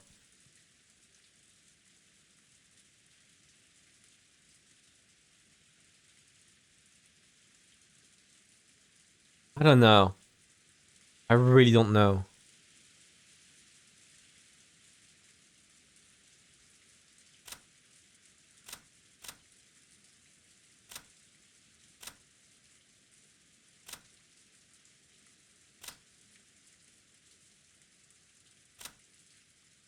No, they don't look similar. Although, she kind of has red hair. Unless that's like not natural. But she kind of. And then this guy has the blonde jeans and her, she has the red jeans. That would cause for his hair to be this red. Poor guy. Being a redhead must suck. Like, it's not just redhead, because that's redhead, right? This isn't just like like what we call redhead. This is beyond red. I don't think there's people IRL with like that hair color. Natural hair color. The people in the parlor notice the raindrops that are starting to drip down the window. No, we have nowhere to run until the family conference ends. Same thing goes for Cross. I won't let him escape, you can be sure of that. Gods, we're holding our own bad. Cross is just bluffing. I make certain he surrenders. Well, there's more to a deal than making your opponent lose. You've gotta get a pitfall ready. Press them a bit. And convince them to stand on it of their own accord. Hideyoshi's right. We pressed them a bit too hard last time, Eva. No, it's perfectly reasonable, considering it's Cross we're dealing with. Looks like Rosa's fallen asleep. She was complaining about how early she woke up this morning. Well, I guess there's nothing wrong with taking a nap. But still, I do want to make clear, no matter what I say, there is still a lot that Battler can't do, right? It's not a definitive Battler is a culprit. Battler is definitely involved. Battler could have organized the game, right? But Battler can't have done a lot of things. Because he has been under constant scrutiny, except for episode 4.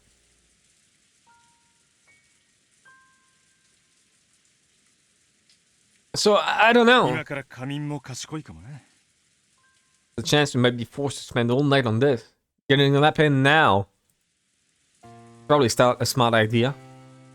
Out of consideration for Rosa, which fallen asleep on the sofa, the others quietly left the parlor. And aware of this, Rosa slept. After telling Maya to just stay where she was, to that tantrum of not being able to find her rose, Rosa slept, unaware that the rain had started to fall.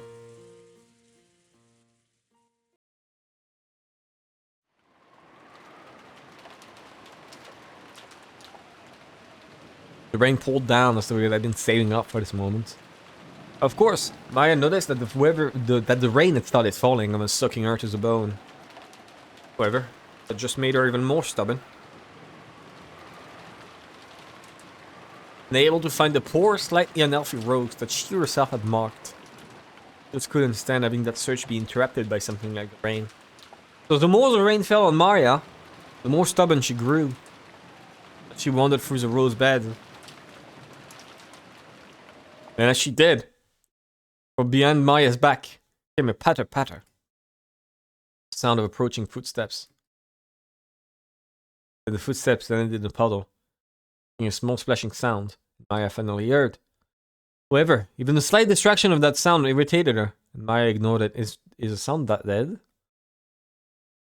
Yep, the sound is dead. Again, what the I need to change my my headset. I don't have the money for it. But I need to change it because it keeps constantly unplugging. Without reason. That is annoying. Exit. No. Alright, title back. Shall we just have translated it to back to title? Why did we not do that? Okay.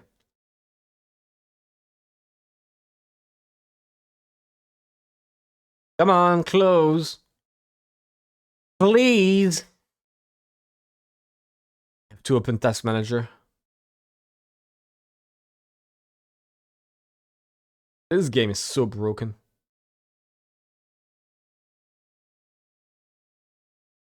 It crashed. Yeah, no, it crashes a lot. This game crashes a lot. I think it's because of that one character. It's because she's new in the game. Because she exists in the game. This is why. This is why we can't have good things. Like, literally. This one. Right here.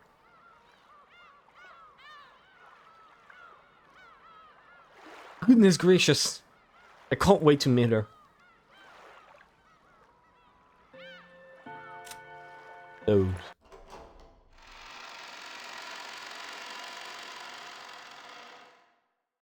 Konnichiwa.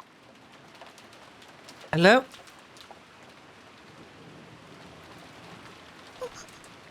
Oh. I turned around, bewildered. After all, that voice was one she didn't recognize at all. On the sealed off for Konjima, that voice belonged to no person she knew. You are not alone. Something's different this time, says Team Achievements. Cross, madam, I was looking for you. Something important has come up. Cross and Natsui had privately discussed what should be done next in the deserted corridor on the third floor. Genji has searched everywhere for them.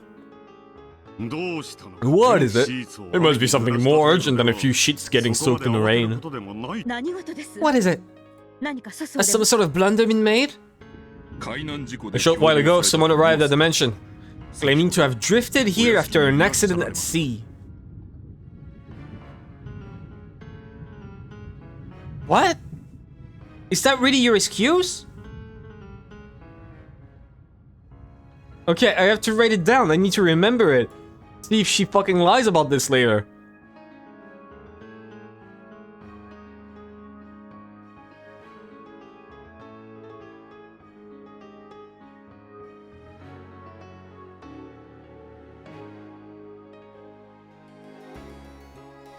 Here you go.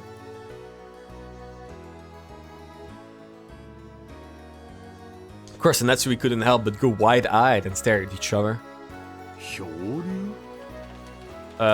Oops. I gotta skip back. Accidentally pressed the wrong button. Konnichiwa. Okay. Here we go. Cross and Natsui couldn't help but go wide-eyed and stare at each other. This was the first time I'd ever heard of someone coming to this island uninvited. Someone drifted here? Is that true? The poor thing. Treat his therapist politely, like a guest. What are they doing now? Dr. Nanjo is performing an examination. He hasn't finished yet, but from what I could tell by looking, the drifter seemed tired but uninjured. Thank goodness. Natsu and I are having an important conversation right now. When it's over, we will go to check on this person. Please tell this drifter that we want them to feel at home. Certainly. And Genji bowed deeply and started to leave. Natsui called him to a stop. Genji stopped walking and Natsui jogged up to him. Genji, is this drifter a man? No. He's a young woman, about the same age as Milady. Okay, so it can't be Battler.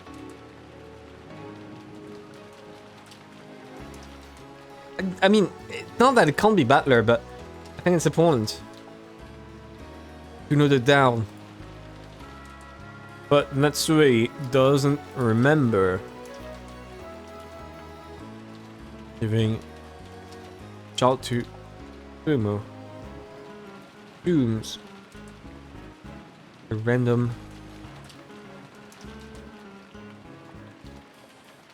child. Right? This one I'm gonna write in black because it's not the red truth.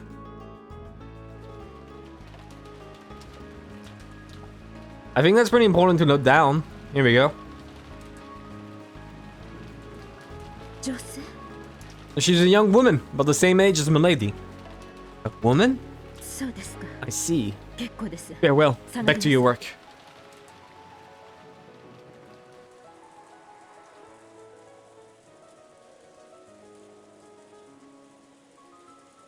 The parlor of the mansion was bustling.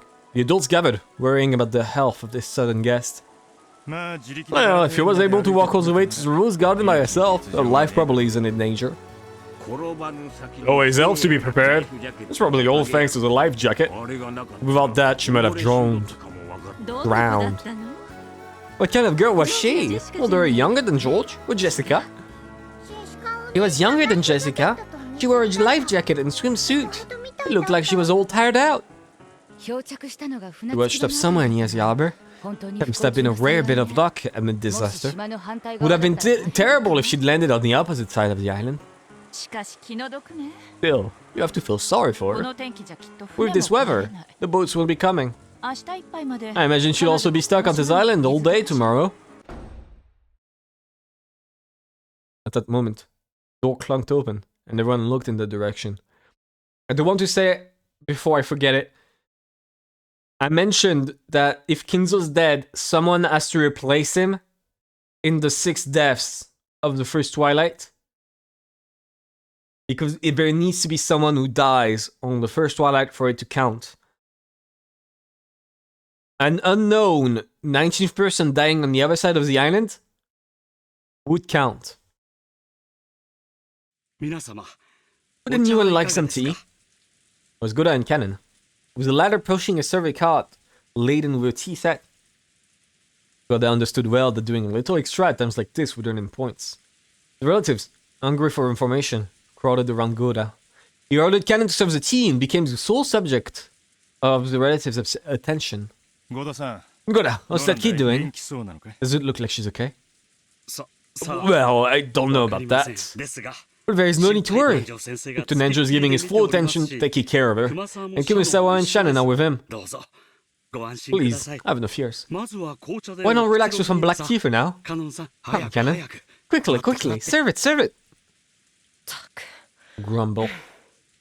Cannon knew this tea was just Goda's way of earning points, so he lined the cups up with slightly sunny air. I'll help too. It's okay. You can just wait here, Maria. I want to serve tea too. Our line isn't voice acted, okay. Didn't you talk with Dr. Nanjo? Did he say anything? Yes. When I met him a short while ago, he said that there weren't any serious external wounds. From what I could tell at a glance. And, just as Goda had successfully captured the gaze of all present, and was about to start talking knowledgeably in the subject, Nanjo returned. Of course, Nanjo instantly became the center of attention. Cannon turned his back on Goda, who seemed done out of it. Dr. Nanjo, how is her condition? Does it look like she'll be okay? Now, don't worry, everyone. She is fine. She had no injuries at all. Seems to be quite worn out, but there shouldn't be anything to worry about tonight, as long as she doesn't develop a fever. That's good to hear. We're lucky enough to have a doctor, but this is no hospital. Everyone was relieved to hear the girl was in good health. When Nenjo gave the more detailed results of his examination, concluding by saying that she was young and should therefore be fine, everyone who no longer fell under this description nodded in assent. Ooh, boats really are scary. Full. Butler was right. Maya, let's not tell Butler about this.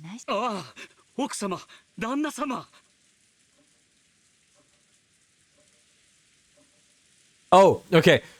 No, I thought we were saying don't tell Butler about the girl. No, she meant don't tell Butler about the boats crashing. Oh, the boat falling because he has a fear of that. Right. She's just being considerate. Oh, Madame Kurosama. Your dad went lost his nerve and was handing out cups, called out in an excessively loud voice. Apparently, he was that desperate to get everyone's attention. Oh, is the guest? Yes, sir. Her condition is not serious. See, that's great. Where is she now? I believe Kumasawa and Shannon were guiding her to the bath. They said that we would get her some clothes afterwards. In that case, we'll probably arrive here soon. Everyone, this may be the day of the family conference. We have a guest brought here by an unfortunate accident. He wasn't invited, but I want you all to welcome her. But disagree with that. I'm all for it. Hey, Mir. Didn't Mom always tell us to be nice to girls? Maybe, but you didn't need to make that your life's motto. Talking about how he slept around. Probably best if we call George and the rest over here too. Let's all greet her together. But wouldn't that just make her more uncomfortable? I stood up and made a phone call to the guest house. At that moment, we heard the sound of a knock, followed by Genji's voice. It is Genji. The guest has arrived. At those words, Rosa is a golden witch. That is my theory for our first episode. So I can agree on that one. It's not my theory, it's like one of. It's either Rosa, Natsui, or an unknown person, which I don't think is Butler.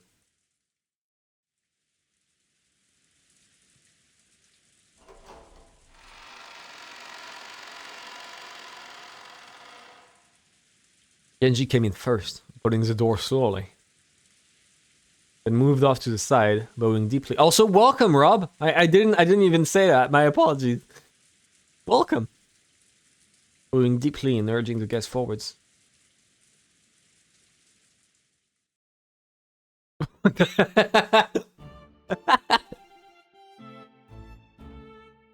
Every time there's screaming lizard sound.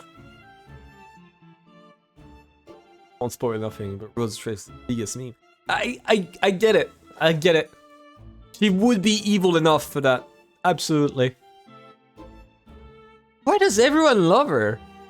Like, it's the first time I see her, like, everyone is like, holy shit, best character, I love her, best character. Like, Jesus. How much do you guys love her? Just that Shannon and Kumasawa were following by her side. And even after seeing the large number of relatives waiting for her in the parlor, she didn't seem overawed in the slightest. Just a single point, or that the girl possessed a dignity appropriate for a guest, invited in by the Ushiramiya family. Furudo-sama, allow me to introduce you. This is the representative of the Ushiramiya family head, the Ushiramiya Cross. Welcome to Rokujima. Though you arrived due to an accident, you are a guest of the family. We welcome you. Please, make yourself at home and relax however you please. Thank you very much.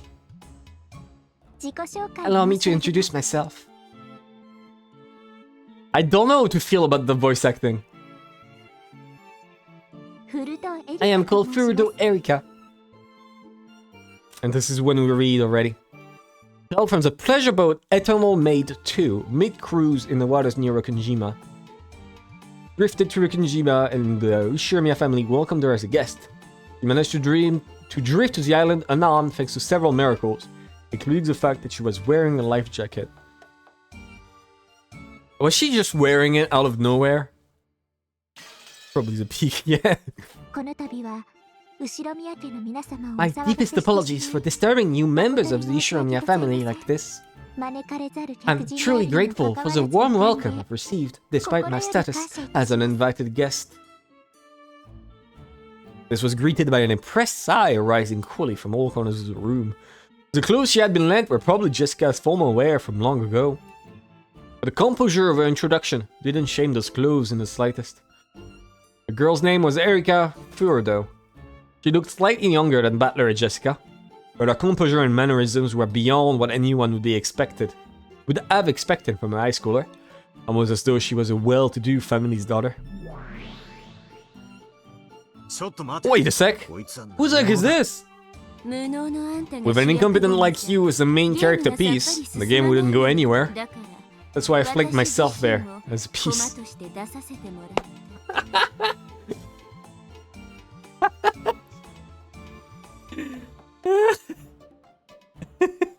Yeah, without, like, I assume she has brass knuckles too, right? That's part of her Jessica's formal wear. The brass knuckles are probably adorned with, like, roses and whatnot. Oh my god. Well, it's just a bit of a bonus. If in a close circle, it would get boring to see the same crew every single time, right? Great messing around. This piece doesn't exist on Bito's game board. Bito and I won't acknowledge it.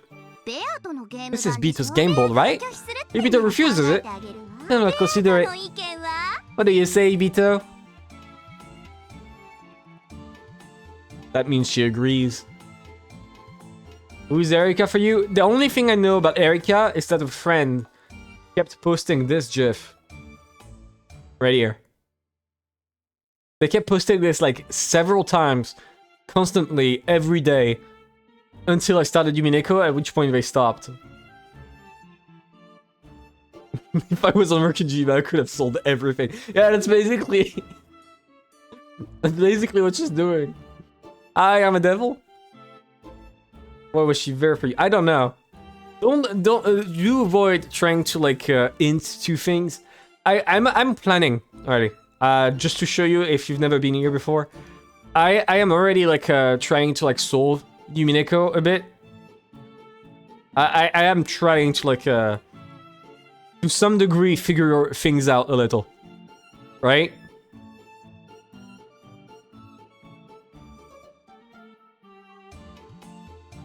So, you know. I am trying. I swear I am trying to solve it. I swear I'm taking this seriously. I'm having a lot of fun. Rito was unable to answer. Then the Delta reigned triumphantly. Wanna try complaining about the rules and stepping down from the game? Isn't that a favorite move of you, mystery people? If there's even a tiny element that goes against your expectations, you threw a tantrum and totally stopped thinking. We the last paint graph. Listen, I also have like charts for every game. I want to show these off because I like them. This one is only for episode 4. But episode 3... No, this one is episode 5. Episode 4 is a bit more. Let me see. I do need to like address a few things in it. In episode 4. Just give it a second, it's loading. In episode 4. Mostly like my theories on who the fuck Butler was is so wrong in every possible way. Again, it's...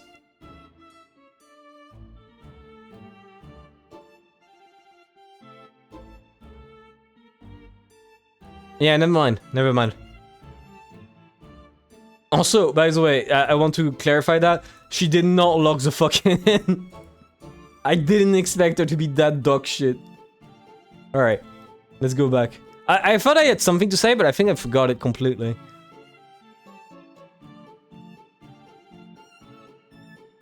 I love the insane prison wall scrambling. Listen, if they're not insane, if they're right. They're not insane if they're right. And you're gonna see, when the game ends, when I did everything, right? When everything has been said and done, every single thing I have written will have been marked true, right? Or at least for every mystery, I will have figured out the truth. Because I am so smart and intelligent, and this is all thanks to those charts. Everyone mocked me for them. Everyone was like, this is silly. This is funny, but this won't help you. And they were so wrong. This has helped me so much. I mean, this is for every game. I already did this for every game, yeah. I already did this for a bunch of games. I did it for Void Stranger. But Void Stranger was much more straightforward, so I didn't like have room to meme the spirit of Yumi. I've been told, yeah. I love this game. This game is fucking great. Or this novel. It is really good. I've been told next time I should like rework my theories is at the end of episode 5, so I'll probably like do that at the end of it. And I'll see if I reread episode 1 to 4, but I do want to avoid rereading for the stream experience. So, let's continue. Ugh. Don't worry. I'll make a detective proclamation regarding this piece. Detective proclamation. I proclaim that Furudo Erika is a detective. What?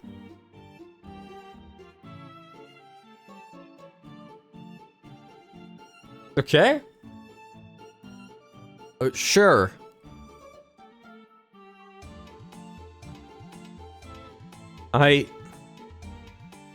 Is her job being a detective?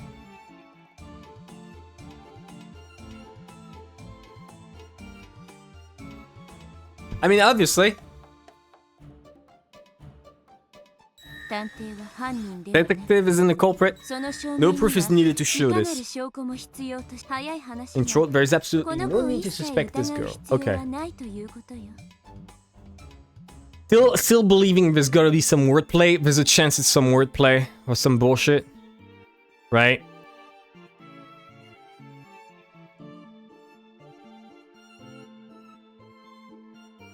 Oh, I mean, no, there can't be room for wordplay because, like, the detective is, like, straight up declared, so.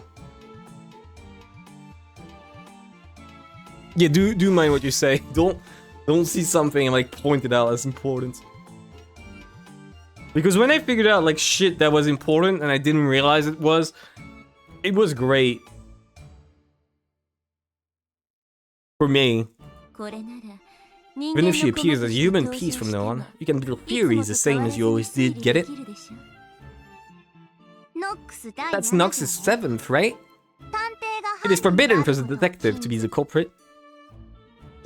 There was an exception clause in the original, but for this game, the detective isn't the culprit has been proclaimed in red, so you don't need to consider the exception. There was an exception clause in the original. What are they talking about? I don't know what Nox is. Alright, word game, so I'll say this in red too. Furudo Erika is not the culprit. Oh, okay, thank you. Appreciated. Very appreciated, Lambda Delta.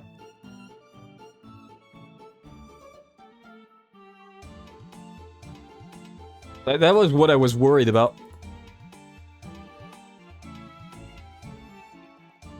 So thank God, okay. So she's not the culprit.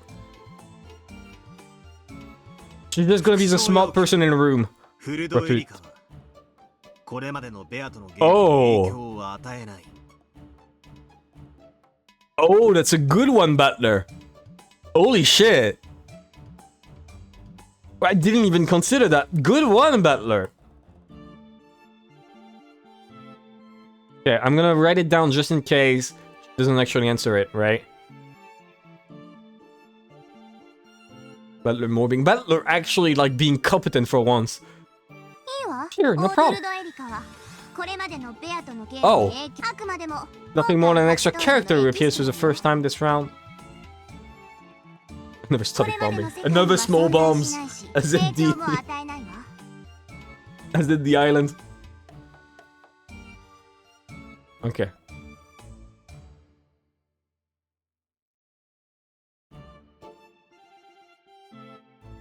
Alright. That was a good question, Battler. Thank you.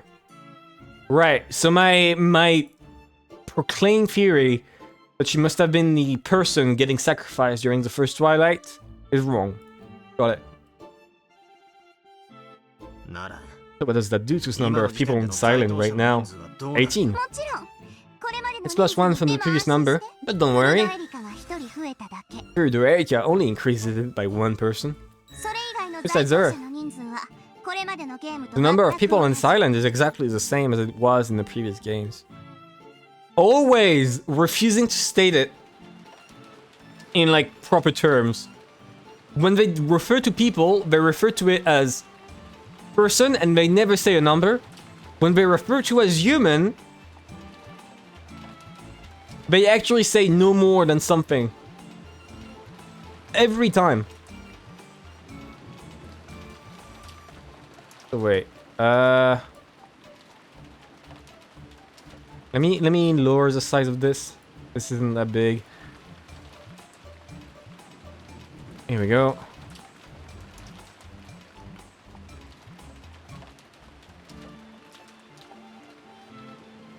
All right. Note it all down. This is all stuff we've already seen, though, but at least. Yeah, I've heard the reason why it would be like everybody would die or something. I do not want spoilers on that because I didn't read Gurashi yet and I'm planning to read it after though. So I don't know if I will read it on stream, but at that time, the sound of people dashing down a corridor could be heard. It was Battler, George and Jessica, who had come from the guest house after being called here by Eva. They immediately spotted a guest they didn't recognize, and their eyes went wide. What? Who are you? Oh, a guest! You came by falling! Huh? Fall. Oh, here he asked him not to say. Genji, who is this person? It is a guest, Furudo Erika-sama. Furudo-sama? It's the daughter of the family, Jessica, along with her cousins, George and Battler. That's such a good Jessica sprite. I love the Jessica sprite. Nice to meet you. I'm Ushiromiya Jessica. Hello. My name is Furudo Erika. I am very pleased to meet you. The Battler, George and Jessica didn't have a clue what was going on, were utterly bewildered. They each introduced themselves. Isn't that convenient? This way the number of people is clear. The people in the guest house have joined up with the rest, and now all of the pieces, except for Kinzo, all of the humans, have gathered in the parlor. Looks like it.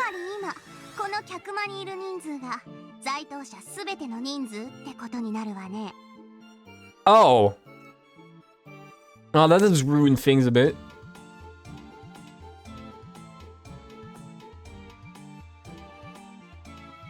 That does ruin things a bit. That one I'm leaving as big. Oh my god. I mean, I did make a theory in case.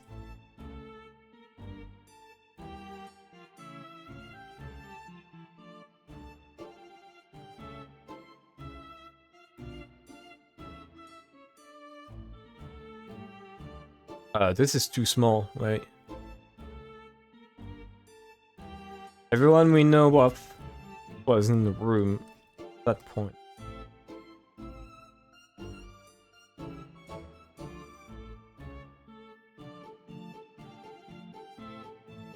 Okay, I mean this doesn't apply to every game. This doesn't apply to every game. It does mean that if it does apply to every game, it's like half of this shit that is scrolled off. Right? Like this is wrong. Would lead to either Natsuya or Rosa murderer. Possibly like an accomplice. Change here. I didn't actually say a murderer for episode 3. I said that Eva is a murderer, and I said there's a second one, but I never stated who. Could be Battler, or it could be someone else. And Battler is always, like, not shown for a lot of times, so, you know. We'll see, we'll see. There is still the problem of the web red of truth. If this is true, then the web red of truth becomes much more complicated and becomes wordplay. And it's no longer about... I mean, no, it has always been about wordplay, but you know. His grandfather was dead, it became 17. And no, one piece of Grand Castle has been added. The number of humans on this island has returned to 18. No. That's the thing, they never refer to them as humans. They never refer to them as humans, they refer to them as a person in this. It would be pretty funny. It would be pretty funny. The, this right here. In other words, the number of people... This is the first time they say people for like equal to the total number of people, and it doesn't exclude anyone. It doesn't leave room for a 19th. But for the previous one, they still haven't said at any point. They keep saying no more than 17. But no more isn't 17. Glance around at the humans in the parlor. The guest, Furudo Erika. And behind her, Kumisawa and Shannon. Off to the side was Genji. Uncle Cross and Aunt Natsuya were welcoming the guest. Godai immediately started showing off, and Kennen was being unsociable, wearing his usual blank expression. There was Dad and Kiri. Aunt Eva and Uncle Hideyoshi. Aunt Rosa and Maria. And Dr. Nenjo. Then, on either side of me, are George and Jessica. This is everyone. The true number of people on the island at the moment. Well, all of us are Shiromiyas. Please don't feel obligated to call us by our family name. I'm George. There's just a guy. You see the bottom right? That plant? There's a guy hiding right there in the exact shape of the plant. And then he gets out of it. And he gets to like kill everyone. That's who the true murderer is. Like everyone on this shot. Everyone on this shot is in the room. And are the only people on the island at this time. I mean, if we admit that people can drift to the fucking island, that means anyone else could fucking drift in. Who knows? And I'm Battler, nice to meet you. Thank you very much, George. Battler. I'd be pleased if you would call me Erika. Nice to meet you, Erika. It was decided that Erika would be welcomed like a guest and allowed to borrow the bedroom next to the cousin room on the second floor of the guest house. In front of all... conveniently shaped plan. Yeah! In front of all the relatives, that seemed dignified and a bit stiff. However, as she talked with George and Jessica, her expression began to soften gradually. And so, the detective, Furudo Erika, was placed on the game board.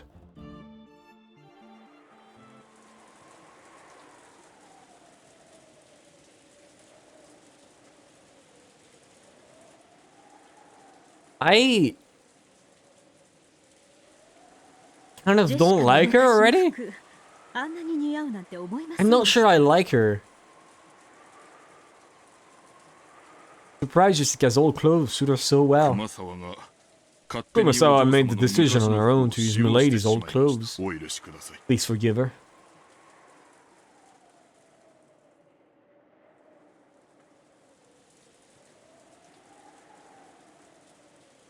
The clothes Erika wore were Jessica's old formal attire. I don't know her enough yet. Be patient. We'll see. We'll see. But like again, my first introduction to her is her crushing my game. So, you know, it does taint it. Those guests possessed a dignity that would put most adults to shame. Her body was still physically similar to a middle schooler's. Jessica's old clothes fit her perfectly. Wait. Not to worry. Very much this guest perfectly. If she likes them, we might even let her keep them as a sign of friendship. Certainly. Thank you very much. Have you contacted the police and her family? Yes, they seem to have been quite distressed.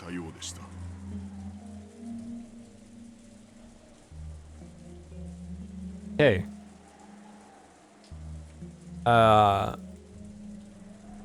She has a family.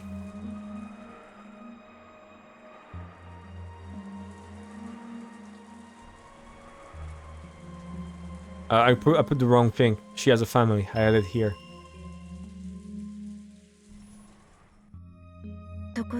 By the way, our guest really was involved in an accident, right? She herself said she fell from a boat as it was returning to port. Is there anything to back up that claim? I checked in with the Coast Guard, and she fell from the rear of a pleasure boat, unnoticed by the others on board. We don't know the exact location she fell from, but it was probably somewhere near this island. It was foolish to play on a boat with such a bad weather forecast.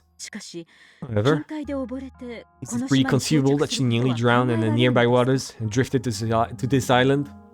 It is not impossible. Tales of drifters washing ashore exist in several of the islands around this area. Don't trust it. I believe it likely that an accident occurred.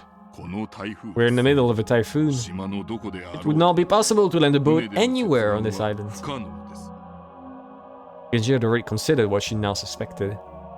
As she probably suspected that this mysterious guest, who had arrived during the already high-stress family conference, might be the agent of some conspiracy.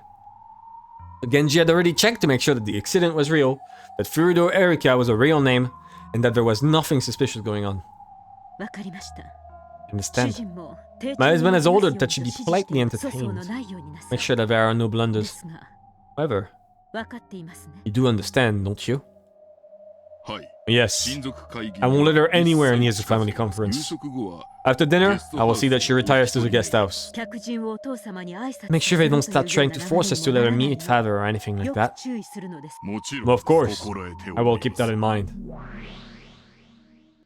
Magic. Oh, Furudo Erika, was it? It's rare for guests to come here to Rokkonjima. Doesn't this look like it will be interesting? She's probably Lady Berncastle's piece. So she will follow the rules of humans. The player is a witch. We mustn't underestimate her.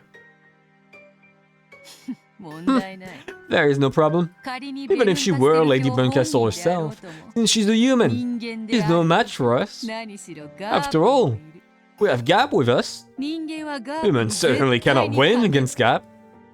I mean, they almost did. George almost did. Gap sucks. Also, wait, oh. Berncastle's double and servant. Also, a piece was manifested in the human world. Because she's human, she cannot use magic and the like. However, she can appear to Berncastle on a higher level plane to obtain miracles and various authorities she can use. So it'd probably be no exaggeration to call her a human capable of wielding the power of a witch. To Berncastle, she's been given the detective's authority while on the game board. Probably like one of the rare sprites which look good, by the way. Like, which look objectively good. Leg-wise. Because like, you look at anyone else leg-wise, they're all so weird. Kind of OP. Kind of OP indeed. It's just like Sherlock. Except girl and child and magic. Kinda like, it would kind of be like Scooby-Doo if one of them was a child, right? Velma. It's not a good idea to overestimate yourself. If I had the will, I would have edited her face onto Velma. I don't have the will. Well, I need to see how close she fits to it. Otherwise, the joke is wasted. We'll see. Yep, where's the Tanya? What? What? She does! Holy shit, what? What the fuck? Oh my goodness. And still, it's not a good idea to overestimate yourself. The definition of a witch doesn't only imply the ability to use magic. True. A joker in the eye of a typhoon. That is what a witch is. I'm the only one who gets to call herself a witch on this Rokinjima. Yeah, true. Only I is a golden witch and then this witch, Beatrice! Let's see how good Lady Bencastle's next piece after End is. I intend to watch very closely. How long is the next chapter? How long is the next chapter? Because, like, we're arriving next to the end and I really need to go to the bathroom. Quite long, okay. So I think it would be worth it to stop here for today. And that way, we can get, like, we already got introduced to Erika. And we'll get to see her in all her glory. You know what I would have expected, by the way? With this scene when they were in the parlor. And one that would have been so funny is if, like, it just passes over everyone they know. And then it's just like a random guy added to, like, the in the midst of them. Right? Like that one character. Gregor. Gregor Umineko. Just in the middle. That would have been pretty funny, I think. That would have been pretty funny. Tell me whatever you want about money. If that's the thing she says. We'll see how good she is. We'll see how good she is. We will. Promise you. You meet shot, episode 5. Here we go. Save. Replace it. There you go. Alright. Thank you everyone for coming. Next time, which I don't know when, probably, maybe tomorrow, maybe Sunday? I don't know. I'll be seeing Erika and we'll be able to see your goat. And we'll see if your goat is washed or if your goat is peak. Right? Let me, where is it? Oh, I don't find it anymore. Oh well. I wanted to pull up an image of Erika. But. No, will she be Goatkin? You're talking about the Godda? No. Oh, you mean the, she's not washed, she's... No, she is! She's perfectly washed, Vicky. What do you mean? She's absolutely washed. She was literally in the ocean for like, what, an hour, maybe? If that's not washed. If that's not washed, then what is? Right? Like, let's be honest here. Give me a second. God, if I had GIF making skills, right? If I was good at making GIFs, the first thing I would do is... Give me a second. I need to download it. Right here. The first thing I would do is, like, edit Erika's face onto this, right? And then, like, next stream, if she ends up sucking ass and I hate her, I'll pull this up, right? With Erika's face on it. I might ask a friend who is good at making GIFs. I might ask them to do that. Erika's a rat. Yeah, I've seen people call us a rat. So, who knows? I'll be leaving here. Thank you everyone for coming. I hope to see you again next time. Have a good night. Bye bye.